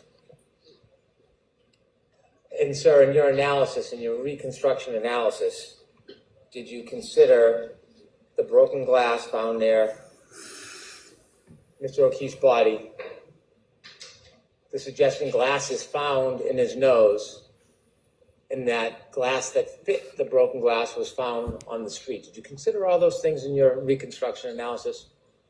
Well, my biomechanical analysis, I did consider especially the glass in the nose, yes, and whether that could have been as a result of the impact. A result of what? A result of the impact with the vehicle. When did you find out about the glass from Mr. O'Keefe's nose? When did you learn that? I don't recall specifically.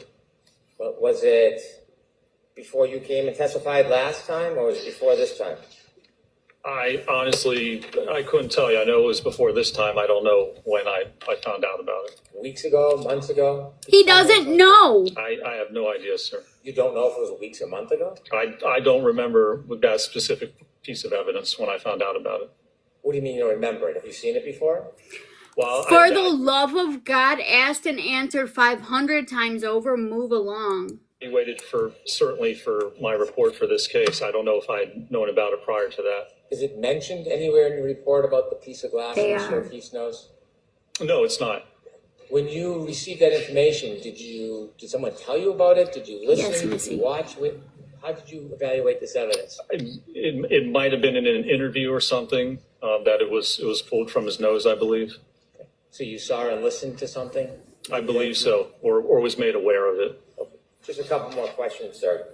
I had asked you at the beginning of your examination whether you denied that receiving information certainly helped prepare to understand what was going on during the trial. Do you remember those questions? With respect to the trace DNA, correct?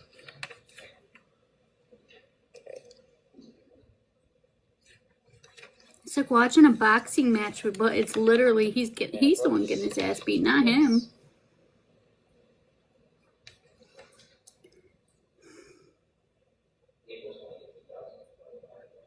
Maybe I should skip reading Rex's book and just go straight to this book.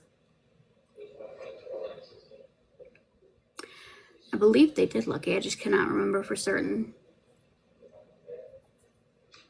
Thank you, Erica.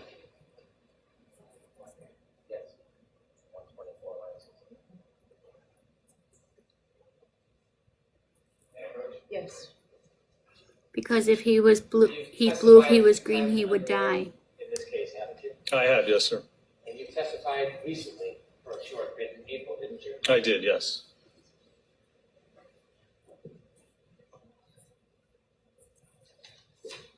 On April 28, 2025, did you testify in this very courtroom I believe I did. under oath, Yes, sir. like the oath you took today? Yes.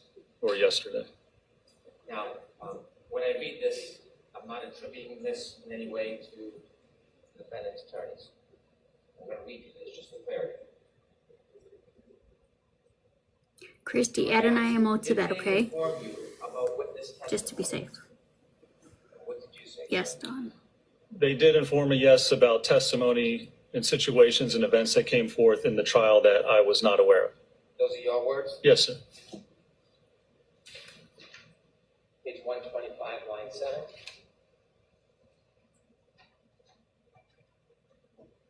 I thought they were the lyrics too. I still, for the life of me, will say they are the lyrics. I'm going to ask you if this is your Thank you, sworn Lisa. testimony, sir. On page 125, line 7, I'll read the question. And if this is your answer, you should read the answer. Where you ask, and by calling and raising issues and telling you information, even if you weren't requesting it, it helped prepare you for your trial testimony, didn't it? What did you swear? I said it certainly helped prepare me to understand what was going on during the trial, yes.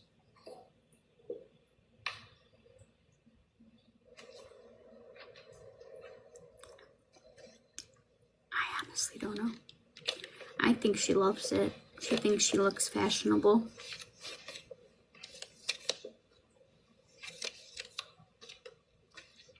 I have no further questions.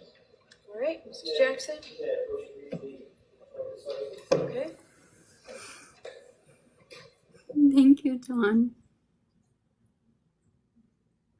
If you guys are not following, make sure you drop me a follow because I have to reset after this witness because somebody had to ruin it for everybody and report me.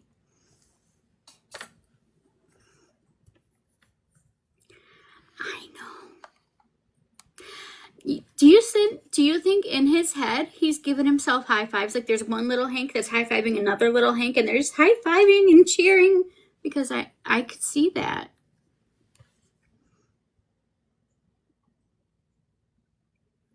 My mods get nervous if I don't reset after a report.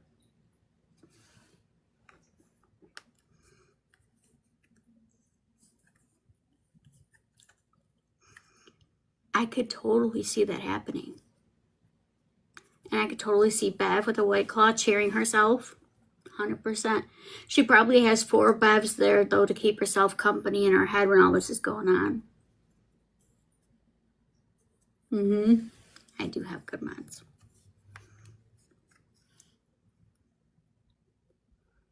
No, I'm not going to reset now. Wait till after AJ's done.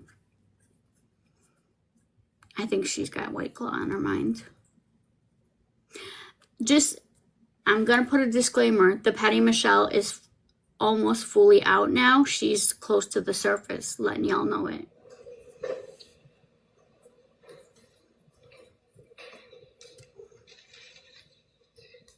I know you were. My ESPN kicking in. Yes. Thank you. Dr. Rinchler, you were just asked a couple of questions about they provided information about the prior trial, correct? Correct.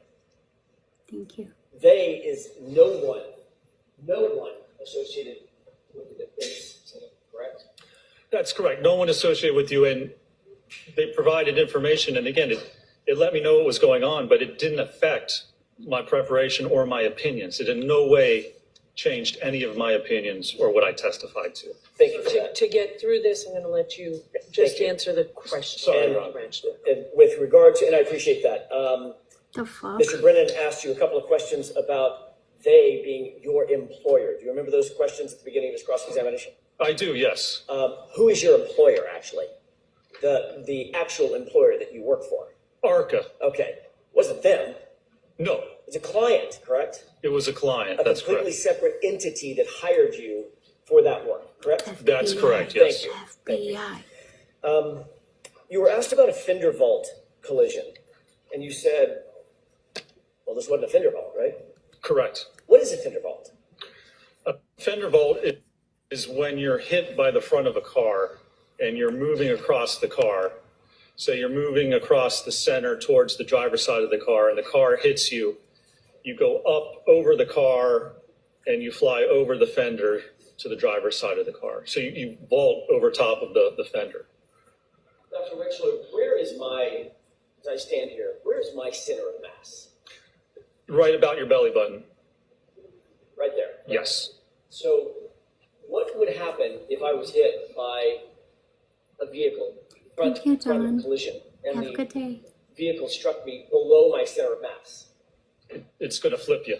Your center of mass will go. You'd go right up. If it was coming right at you and it hit you at your legs, you'd flip right into the hood or over top of the top of the car. Is that what's described in the industry as a fender vault?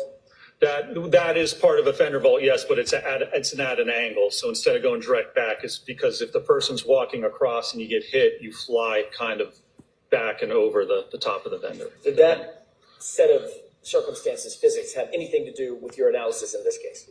No, none whatsoever. The profile of the car is completely different, the back of the SUV. You were asked several questions about the debris field in the test F as in Foxtrot. Well, actually, you were asked about both test E and test F. Test E being the 24-mile-an-hour impact to the right arm of Randy, correct? Correct. And test F, the full rear impact, center of mass impact, correct? Correct.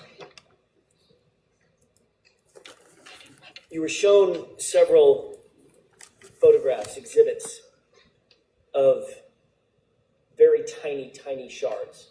Do you remember that? I do, yes. Hi, Nita. Thank you. I'll get to that in a second. You were also shown some photographs of Hi. pieces of plastic that were claimed to have been found at 34 Fairview. Clear plastic, piece of red plastic, correct? That's correct, yes. I agree with you on that. I saw it too just a minute ago. In your review of all the data in this case, do you know when those pieces of plastic got to 34 Fairview? Good I do question. not. No. Do you know how those pieces of plastic got to 34 Fairview? I do not know. Do you know who put those pieces of plastic at 34 Fairview? I do not. Were you aware in Put. your review of the police reports Hank didn't object. that none of the plastic that you were shown was found at the time John O'Keefe's body was discovered and the area was initially searched? That is correct, yes. I was aware of that. Maybe he had to run to the little boy's room. May I approach? Yes.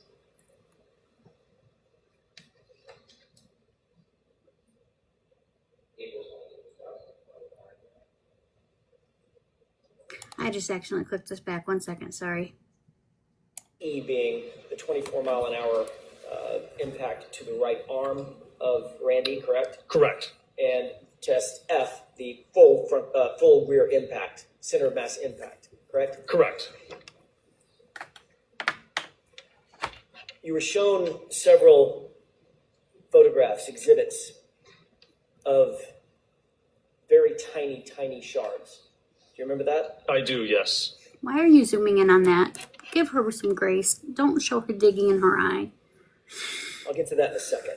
You were also shown some photographs of pieces of plastic that were claimed to have been found at 34 Fairview. Clear plastic, piece of red plastic, correct? That's correct, yes. She's touched up her hair.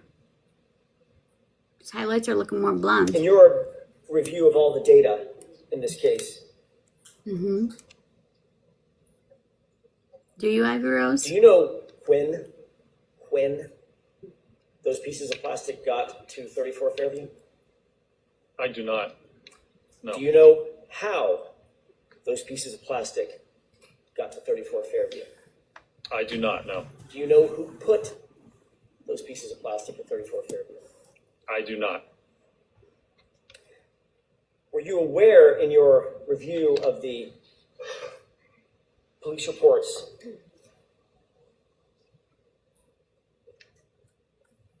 that none of the plastic that you were shown was found at the time John O'Keefe's body was discovered and the area was initially searched? Even with That the is leaf correct, blower? yes. I was aware of that. Yes, later, much later. You indicated that the cut on Mr. O'Keefe's nose, the right side of his nose, was inconsistent with coming from a vehicle, correct? Correct. Can you describe why you came to that conclusion? Well, if you're standing at the back corner of the vehicle and it strikes the arm, and let's be clear, if nobody wants to say where the arm was or how it was positioned, if they're claiming the abrasions are a result of the fractured taillight, it has to strike the arm. You have to be standing like this. The debris goes forward with the vehicle. So it's with your arm like this, it already passes by the person. And if there would be any contact whatsoever, it would be with the right side of the face. The shard can't come out and then make a right turn and then somehow embed itself on the left side of the nose. That's entirely inconsistent with the fracture and how the glass and the cover would actually move. Dr. Renshaw, you were asked a series of questions about a hat. Do you remember that? I do. About some shards of plastic material, correct? Yes. About a drinking glass, Yes. about a drinking straw. Yes. Doctor, if there was no collision, does any of that matter in terms of your biomechanical analysis and your reconstruction in this incident? It does not. Why? Well, because if there wasn't a collision, it wasn't that debris or those items weren't a result of that impact. You can explain how that got there, I believe, easier than if you can't explain how the impact occurred. If the injuries don't match up, if you can't even prove what happened, then you can't use information or evidence if you have no idea how it got there to try and prove what you don't even know what happened. Scientifically, it makes no sense. Scientifically, is the first question that has to be answered is, was there a collision? Objection. Sustained, you have to watch the full movie. Of course. In your expert opinion, based on all of your review of all of the data in this case, all of the testing that you've undertaken, do you have an opinion as to whether or not there was a collision with John O'Keefe? I do. Yeah, I'm sustaining that beyond the scope. Where was your beyond the scope an hour ago, ma'am?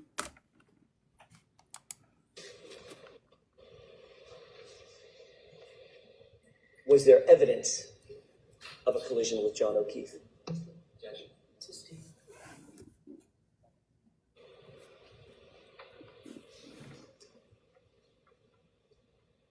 In your opinion, were any of the injuries that you saw suffered by John O'Keefe consistent with having been struck by the subject Lexus? No, they are not. Do you hold that opinion to a reasonable degree of scientific certainty? I do. Thank you.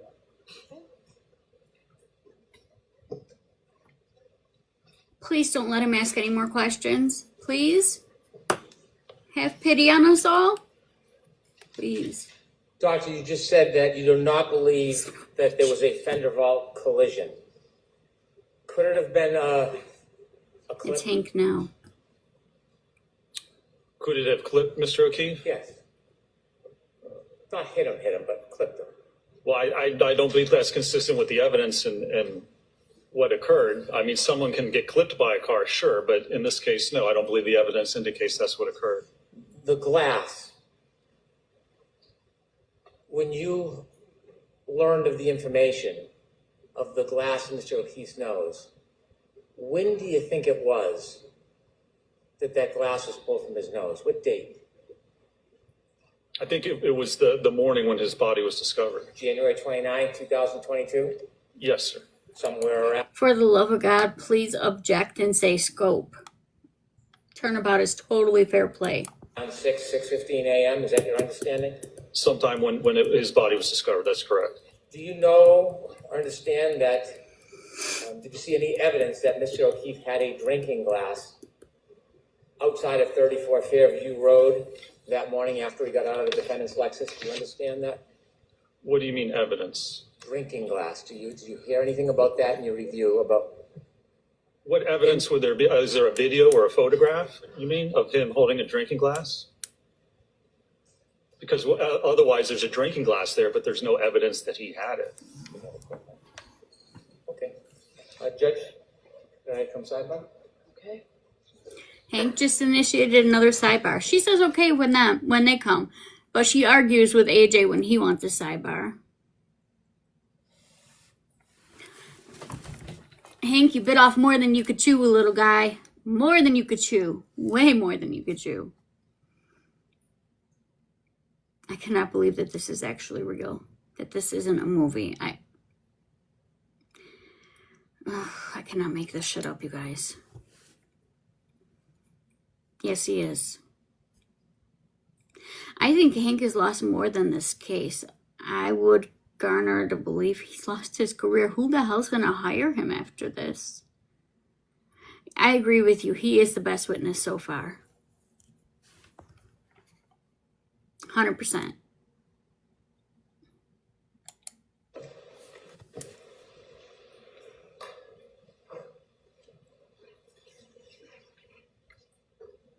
You were asked about whether or not any plastic taillight shards were found near Mr. O'Keefe's body.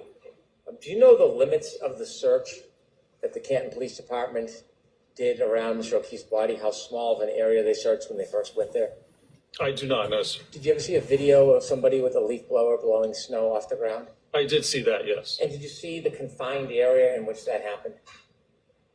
Well, I mean, I saw the area where he was blowing with the leaf blower. Have you seen any information or evidence whatsoever that the pieces of taillight that were found after that search, have you seen any evidence that they were found in that exact area, or were they found in different areas on the lot? I'd have to go back and look. I don't recall specifically. And so when there was a snow blower or a leaf blower search in that area, there would not be a piece of plastic taillight to find if it was never there, would there be? If it wasn't there, you wouldn't find it? Is that what you're saying? That's what I'm saying. Sure. Okay. Did you notice in the injuries to Mr. O'Keefe, most of them are on the right side of his body? Well, we have the abrasions and then a half centimeter abrasion. And then we have the laceration and scuff on the left side. And then the skull fracture, it's a little bit to the right, but it's mainly on the back of the head. And the bruise on his knee? That's the half centimeter. It's not a bruise. It's a half centimeter abrasions, about an eighth of an inch. When you're conducting an investigation or you're doing your analysis and you keep saying the physics and the physics, do you add a little bit of common sense in the equation when you're considering the evidence? Well, you can sit back or step back and look at whether what someone's claiming makes sense in the bigger picture. So when you have common sense, you look at the big picture, it's not just physics, it's considering all of the evidence, right? Well, it depends what you're looking at. To certain parts of it, the biomechanical analysis, you look at the physics. It tells you what it is. I mean, if you don't like it and you don't think it fits, well, sorry, it is what it is. That's the science. So you have to step back. I mean, you can look at it the bigger picture if things make sense. You know, if somebody was standing on the side of the road with their arm like this while an SUV backed up at them and they didn't flinch or they didn't put their arm up, that's kind of the smell test bigger picture that doesn't make sense. But the physics, you can't deny it. You have to accept what science tells you. Can't deny it. That's the line you were laughing about in the documentary. It's one of your answers that you were all celebrating, isn't it? Objection. Isn't it? The objection sustained. How did it break, sir? How did it break that? I don't know. There's no evidence of how it broke.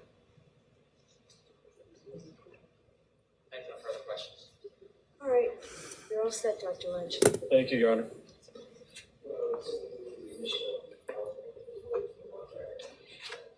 Is there an objection? So, What? subject to us discussing it. Mr. Jackson? Mr. Jackson? Subject to me taking a look at it and us discussing it. It's not coming in right now. Okay. He's asking about something being.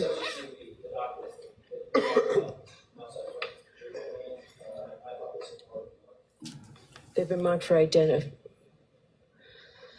Joyce, I'm going to see counsel for a couple of minutes. AJ's trying to get something shown. She doesn't want to show it. Now they're going to sidebar. I can't even hear. Them damn microphones. What's wrong, baby? Huh? Karen Reed is innocent, you say? Is that what you're saying, Nala? I know, baby. I agree. You heard Nala. Nala's spoken.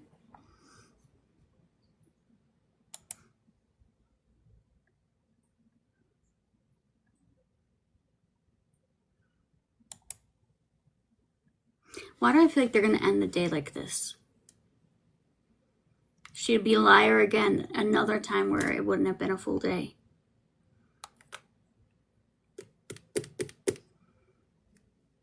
Jurors, we're going to release you for the day. We'll see you tomorrow morning. Those same cautions, please do not discuss this case with anyone. Don't do any independent research or investigation into this case. If you happen to see, hear, or read anything about this case, please disregard it and let us know. We'll see you tomorrow morning. Don't go anywhere. Once they step out of the room, they can talk freely. She's a liar. She's a 100% liar. Every single day this week, she said it was going to be a full day, and it wasn't. She must be really needing that White Claw.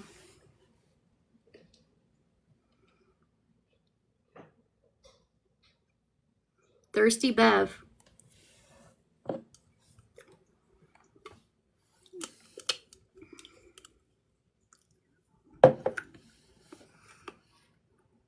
Unmute it. Unmute it. All right, so Mr. Brennan, I'm going to take a recess. You go ahead and look at that PowerPoint. I'll come back out in 10 minutes regarding the PowerPoint.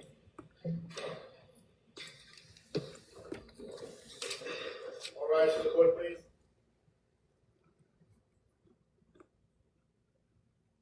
She is the one that said it was going to be a full day.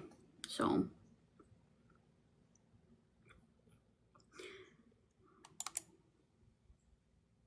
There's a PowerPoint that AJ's trying to get in. Brennan's arguing it. We'll see what happens. She's calling out in 10 minutes. Yeah, I'm eating a lemon. It just almost fell on the floor, though. Nope, part of it did.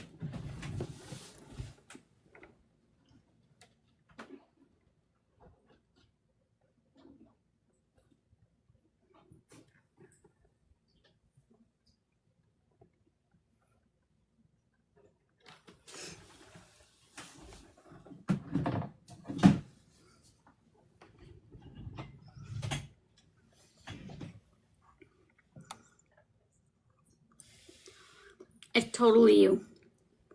Totally you. We're not. We're like 30 seconds, if anything. Let me pull us this straight ahead. We're not behind it all now.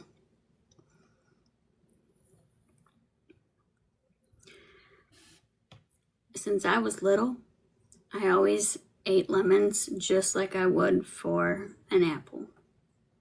Oh, the count, yeah. Okay.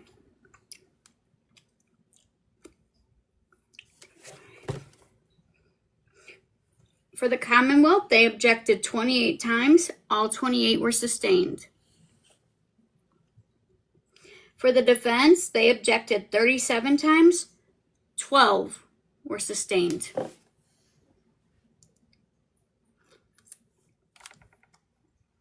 I think it's a Midwest thing too.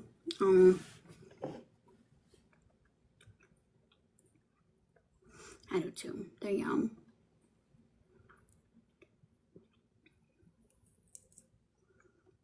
I'm trying to eat less candy.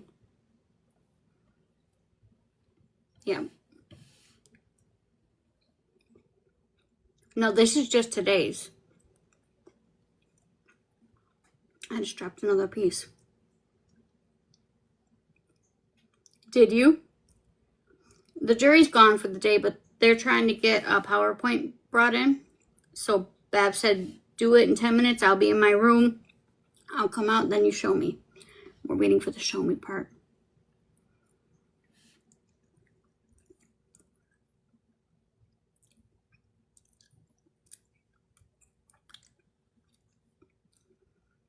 I cannot believe that we're not sitting here trying to watch a movie. Right?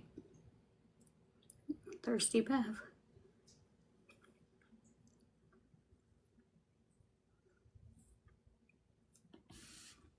I'm trying to eat less candy because I'm a diabetical, so my lemons. Thank you, Emily.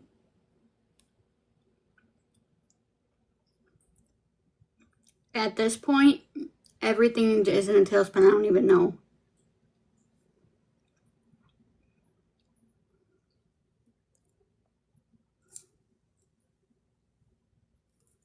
Did it?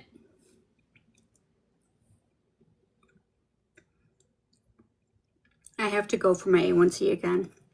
That's what he said when I had my appointment last week. Or was that this week? They're all starting to run together.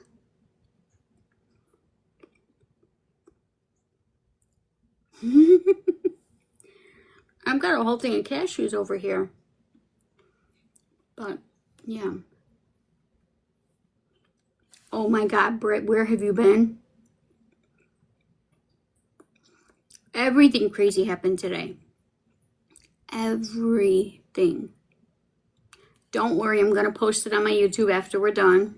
We still have one more trial to go after they're done with this thing. We have Lori's to cover too today, which should be closing arguments. Hopefully this will be the last double shift I'm pulling here. I make it sound like it's an actual double shift. Look at me.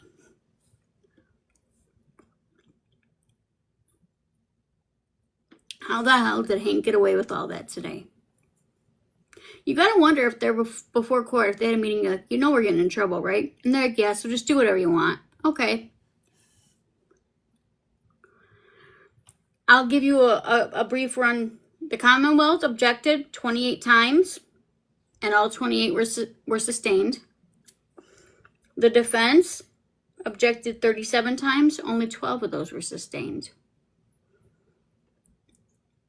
And this witness also said there was never the car never hit him.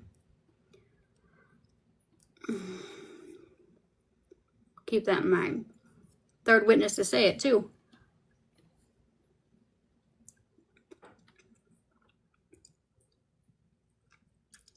Multiple times. Yes, Andy. What I think happened that night, and I want you guys to know, I never looked into this case. This was a request that was brought for us to cover, and I take it under advisement. We talked about it. We said, okay, we'll do Karen Read. And at that time, we were doing it as a virtual jury, so we were not allowed to investigate. That's our rule. When we do things as a virtual jury, we cannot investigate, look into any of it. So for the first time ever, we actually broke our rule. Because just, damn. You want to know when? Okay, no, I got one more confession. Hold on. before hearing opening statements, I thought she was guilty. I didn't even know that I was making a biased prejudgment on her, but I was. No idea why. I don't do that, so it really surprised me.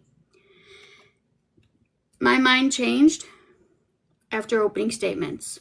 I have 5 pages of notes from opening statements alone.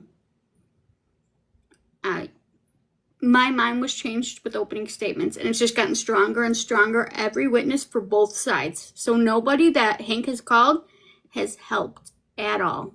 Thank you so much, Tammy. At all. What I think happened that night, he was invited over there to get his ass beat. I think Karen waking up and calling, saying, hey, Jen, I don't know where he is. That gave them a chance to say, oh shit, we could pin it on her, not Lucky like we were going to. I think they either called him over to have his ass beat and it went too far, or something involving them. Well, to be completely honest, I was a journalist. Not anymore. I was a journalist, so I guess that kind of plays into it a little bit. But, yeah.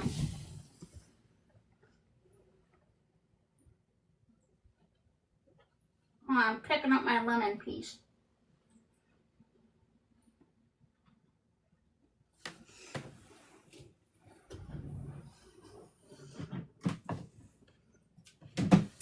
I think he has the ticket, too. I do. Sorry, I was looking down because I had to pick up the piece of lemon that dropped. Slippery little suckers.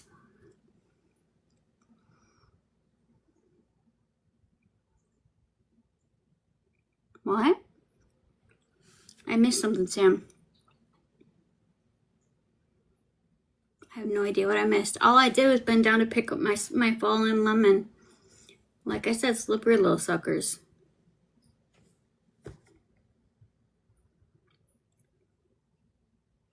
No, they never searched the house. It is my belief and many others' belief.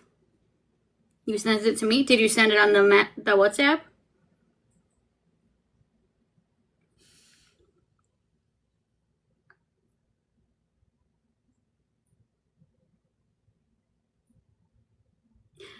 Well, the jury's gone, Britt, but AJ's trying to get something put in. So the judge gave him 10 minutes to work it out with Brennan, and then she's coming back. Oh, okay. Let me check. Hold on.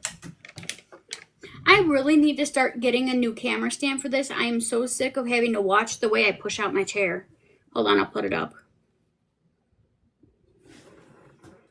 Private messages don't get shown. Where is it? I don't see it.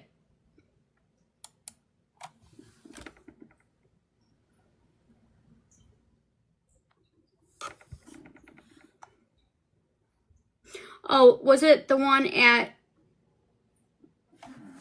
9:52 in the group?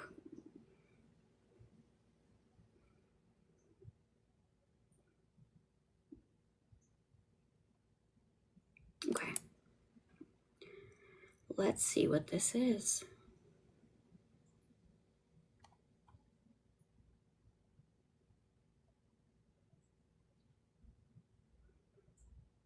Okay, go right ahead.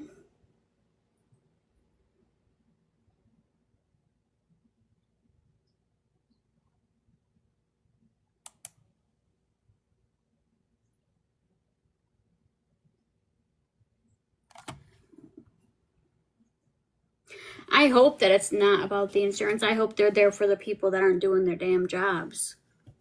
I hope. It's a very strong word, hope. Yeah, you got to share it with the rest of the class. We're a sharing kind of group. We even share husbands, most of them anyways. Virtual ones. To make it abundantly clear. Everyone's going to start spreading a rumor now. Hey, you know that Michelle that covers true crime that doesn't get... Yeah, she shares her husbands with people.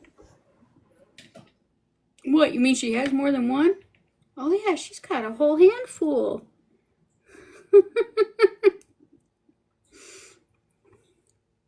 And they're like, but she's antisocial. And then I'm like, yes, you're right. I so totally am. Upside down pineapples, y'all. Upside down pineapples. I can't access TikTok while I'm live. Yeah, this one. And you know what I'm about to ask you. This is why you're saying you sleep with the phone in the bed, correct? I clarified, babe. I clarified. Sir, you were in the Marines before you were a police officer, correct? Yes. Did Michael Proctor come into your home at 34 Fairview on January 29th? Yes. When he's in court, or Brian Hicks. Yes or no, Mr. Albert? As you sit,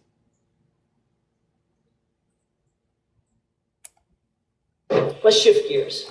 You're aware that Brian Higgins has also gotten rid of his phone, correct? I am not aware of that until Lies. after the time you're talking about. lies. So, without qualifying your answer my question. As you sit here, you're aware that Brian Higgins has also gotten rid of his phone. I know at some point Brian Hicks. Yes or no, Mr. Albert? Did he? Objection, Your Honor. Can you answer that, yes or no, sir? Yes. Now I'd like to shift gears and talk a little bit about Michael Proctor. Did Michael Proctor come into your home at 34 Fairview on January 29th? Yes. Michael Proctor? Let me rephrase the question. I want to make sure I'm not talking about Officer Lang, Officer Good. Right. Michael Proctor from the Massachusetts State Police. Did he come into your home on January 29th? He conducted an interview with my wife, and I don't remember if it was the 29th or the 30th. That's what you're asking. Wasn't that interview on February 3rd? I feel like it was earlier than that, but it could have been February 3rd. Okay. Presume for purposes of my question that it was February 3rd that Michael Proctor interviewed your wife. Then he would not have come into your home on the 29th, 30th, 31st, 1st, or the 2nd. Right. And you know from your training, obviously, as a first responder, the first 48 hours of an investigation are absolutely critical, correct? Objection. Do you know that, sir? It's true. In that context, I don't. Next question.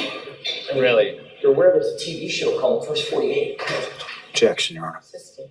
Do you think the first 48 hours of a criminal investigation are critical? Objection. You do know that the longer you wait to properly investigate anything, the better chance that evidence can be manipulated or destroyed, right? You would agree with that. Yes. Did an investigator or any forensics team ever come into your house, ever, to photograph your entire home? No. I wish they had. Did an I wish they investigator- had. Yeah, me too. Liar. Objection, Your Honor. Sustain. Did an investigator or forensics team ever come into your house to search for physical evidence? No. Did an investigator or a forensics team ever come into your house to search for trace evidence? No. Did an investigator or forensics team ever come into your house to take carpet samples, flooring samples from the basement, for instance? No. Of And to course this not, day- because they were covering for their buddies. Because if they had gone in and actually investigated inside of the house, they would have found evidence of John O'Keefe. I wish they would have too, 100%. He caught him. Good catch, Sam. He straight up caught him. Proctor entering the Albert's house.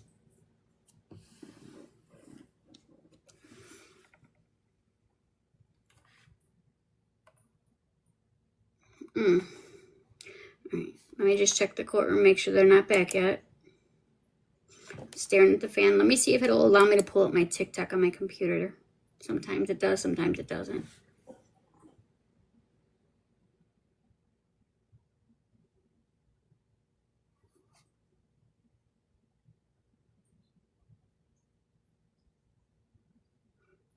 He said, did Proctor come into your house that night? And he said yes. But Proctor didn't interview until the 3rd.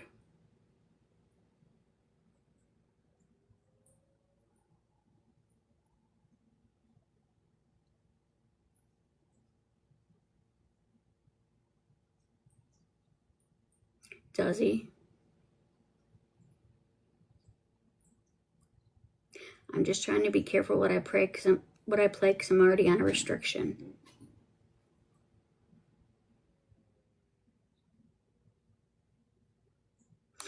So it's really hard, if ever, to get messages when live. Just can't do it sometimes. Oh yeah, we're in real time.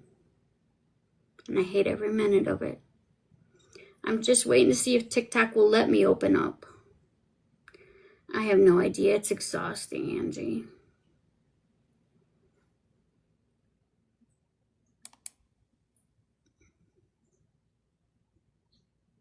Come on. Do not crash my computer. Come on. You can do it.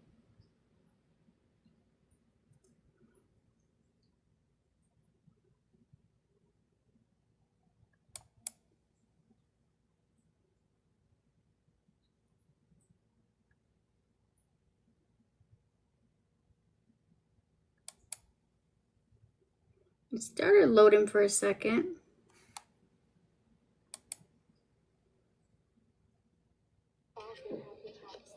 And do a whole thing. Do like a chord.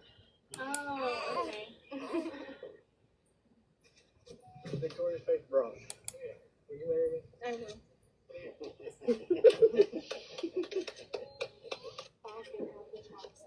And do a whole thing. Do like a chord. Oh, okay. Victoria's face bro. Will you marry me? I will.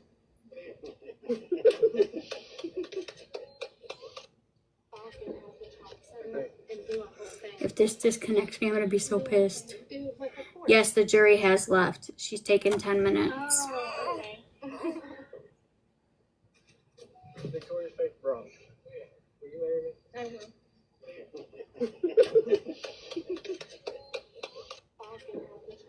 She's still back there. Do like a chord. Oh. I'm sorry. That repetitive noise is getting on my damn nerves. Come on.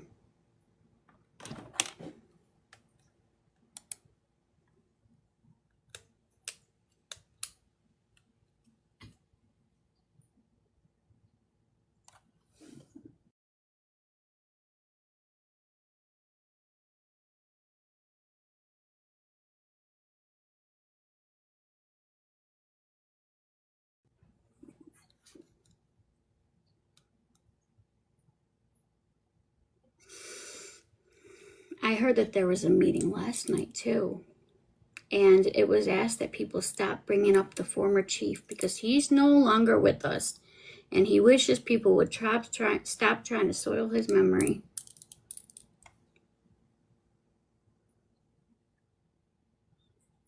I could see it in the background.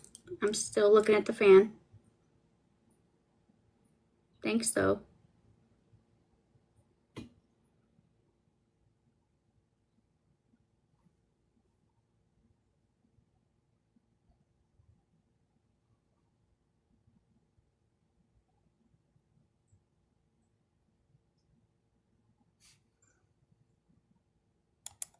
Okay, this is just not going to work. It's going to have to wait till the live ends.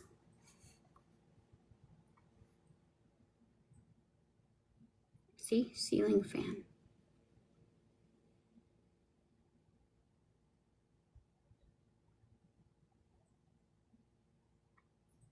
Is there?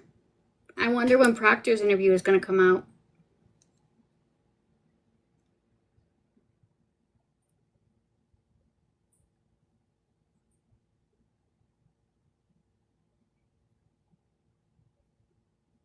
See?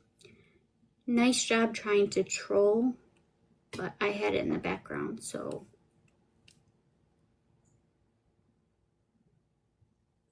What bunny ordeal.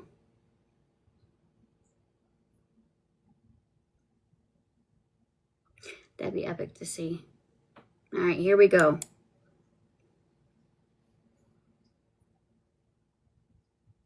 The woman none of us were excited to see.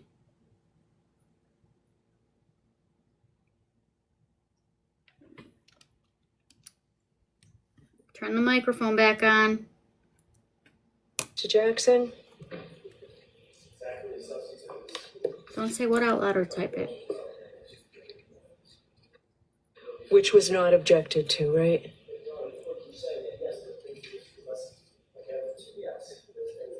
But did he to the PowerPoint coming in?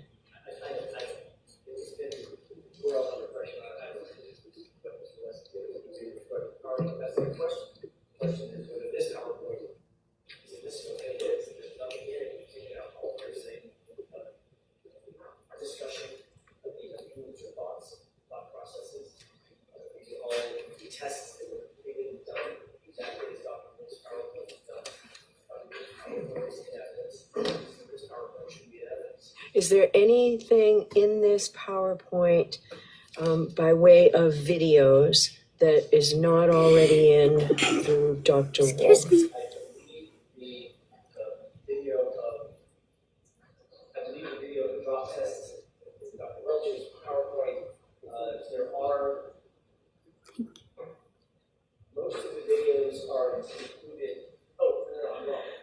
Please slow down. So there are videos the same, but the videos that Dr. Richland used because of the side of the case that he was handling, the biomechanics side of the case that he was handling, were slowed down significantly to show the deformation of the arm, the force impact, the problem with the elbow, the hand, forearm, he testified to what he did, and I remember asking him this before I ever saw the PowerPoint, is it going to be anything different? He said, I use the slow motion cameras more than Dr. Wolf does because I need it. Okay, so I need you to tell me tomorrow which slides specifically answer that question for me. Okay, whether they're in evidence or not, and which ones are not, regarding the videos.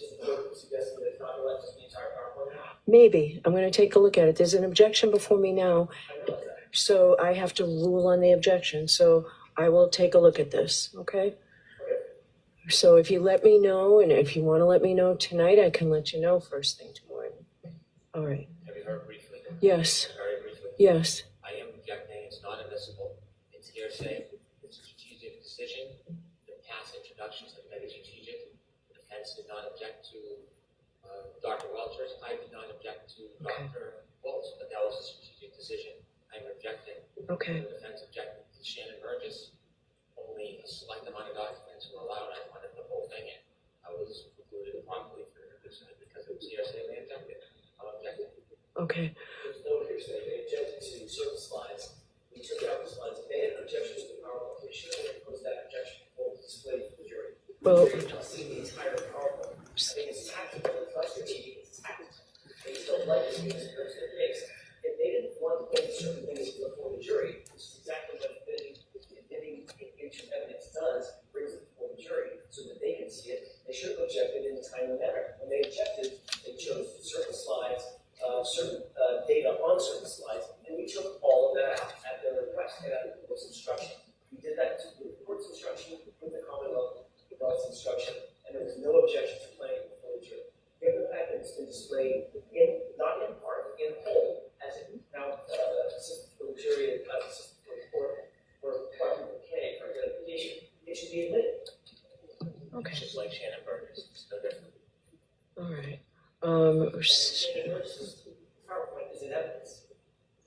So, Mr. Jackson, when you let us know which slides answer my question about slides that are not in evidence and you want to put in evidence, the videos, just the videos, let me know that. And if need be, I'll hear you all on this tomorrow morning as well. Okay. All right.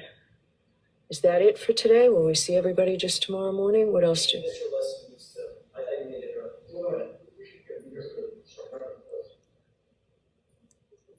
After the defendant rests, we will not be calling any witnesses supporting on any further evidence. Okay. All right.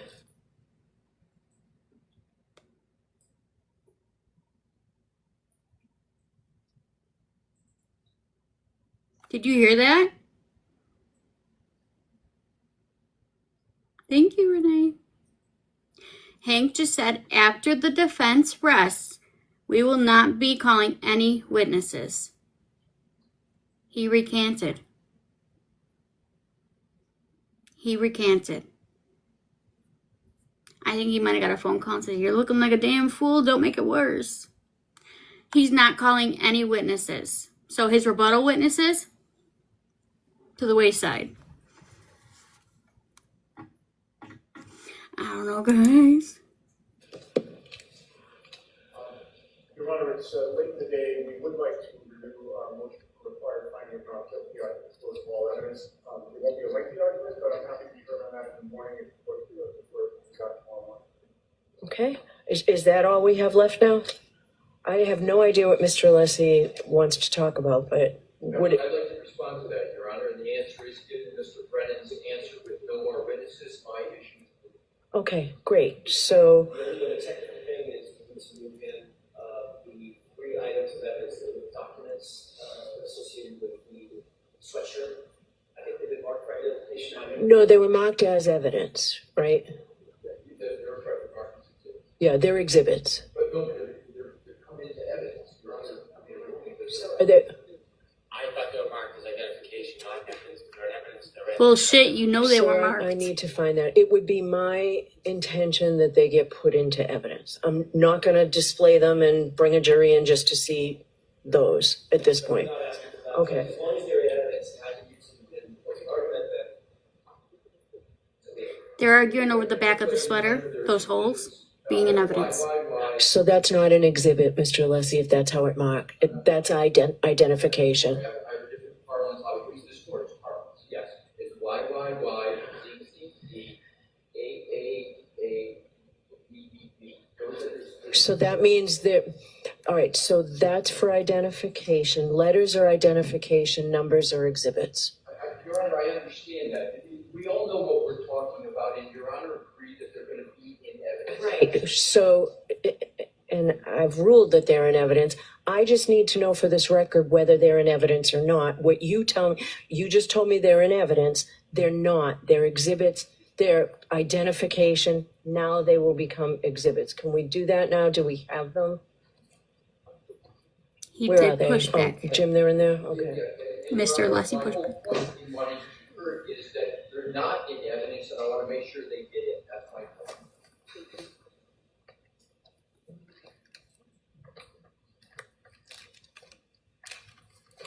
What number are we at, Madam Court Reporter?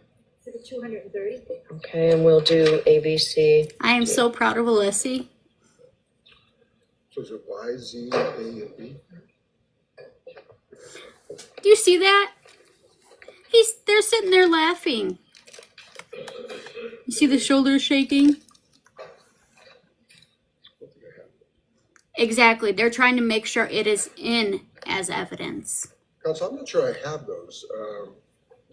Don't tell me Right, they got so lost. We will make, so as of now, they're in evidence. Tomorrow, we need to physically put the sticker on those.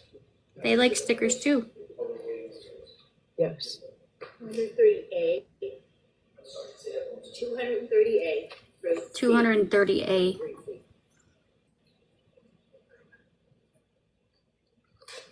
I am so proud of you guys. They are our dream team. They did not forget.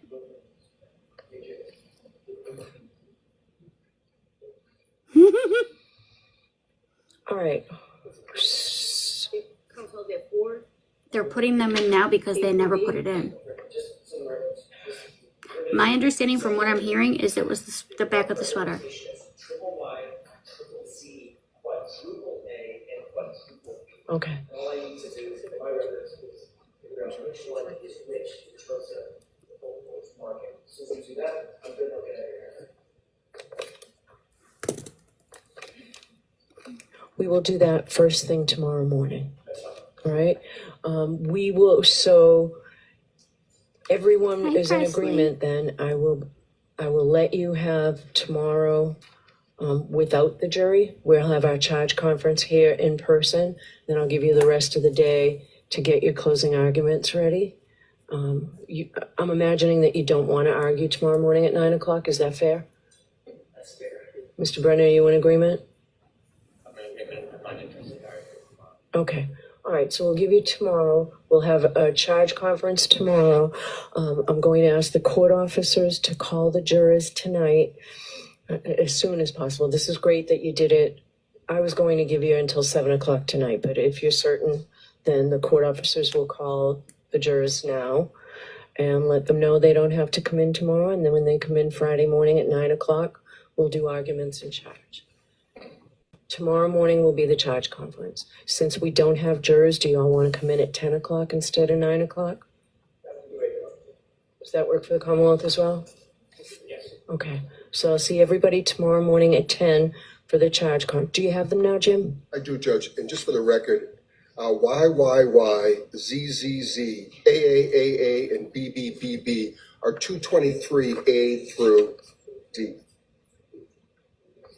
If you want to look. In the same corresponding order, so you know what they are, Mr. Jackson, in order, okay?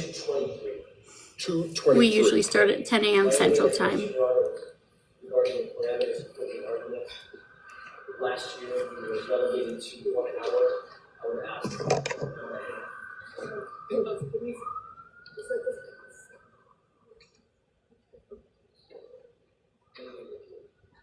What are we gonna do tomorrow? I literally have no idea. Does anybody know what the charge conference is? I'm gonna have to Google it, huh? Because they're having a charge conference. Or final summation, in case, I think in the case, that's going to, that's outrageous, and it allows only an hour. You might get an hour and 15 minutes out of it. Let me see about an hour. Let me see, yeah, you would not have got an hour and a half by asking for 2 hours. Mr. Brennan, what are you looking for? Do you want the I same? don't have a position, I'll take whatever the text is. Let me think about it. All right, so we will see. All right, so I'll see everybody at 10 o'clock tomorrow morning. Is there anything else we need to discuss? No, thank you. All right, we'll see you tomorrow. Does anybody else feel like they have whiplash? Okay, so essentially tomorrow they're having their charge conference, and then on Friday they're gonna go right into closing arguments. So yeah, they're done. Thank you, Presley. I knew you'd hear me on that one. Do we think that they're gonna have a verdict the same day? And she was saying they only about an hour for closings. Yeah, let's look that up. Well, Presley just told us, but I'll still Google it anyways. Hold on.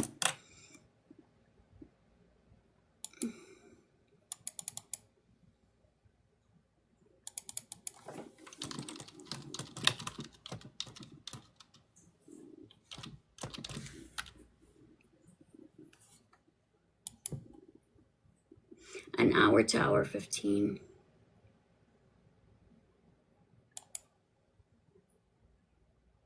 A charge conference is a meeting between a judge and the parties' lawyers, held after the parties have closed their cases and before the jury is charged.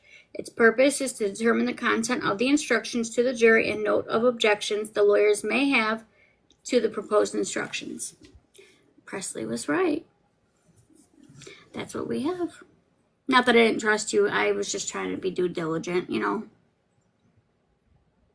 I have whiplash after today. But we're not done yet, guys. We still have a whole nother trial to cover today. How many of you are sticking around for Lori Daybell?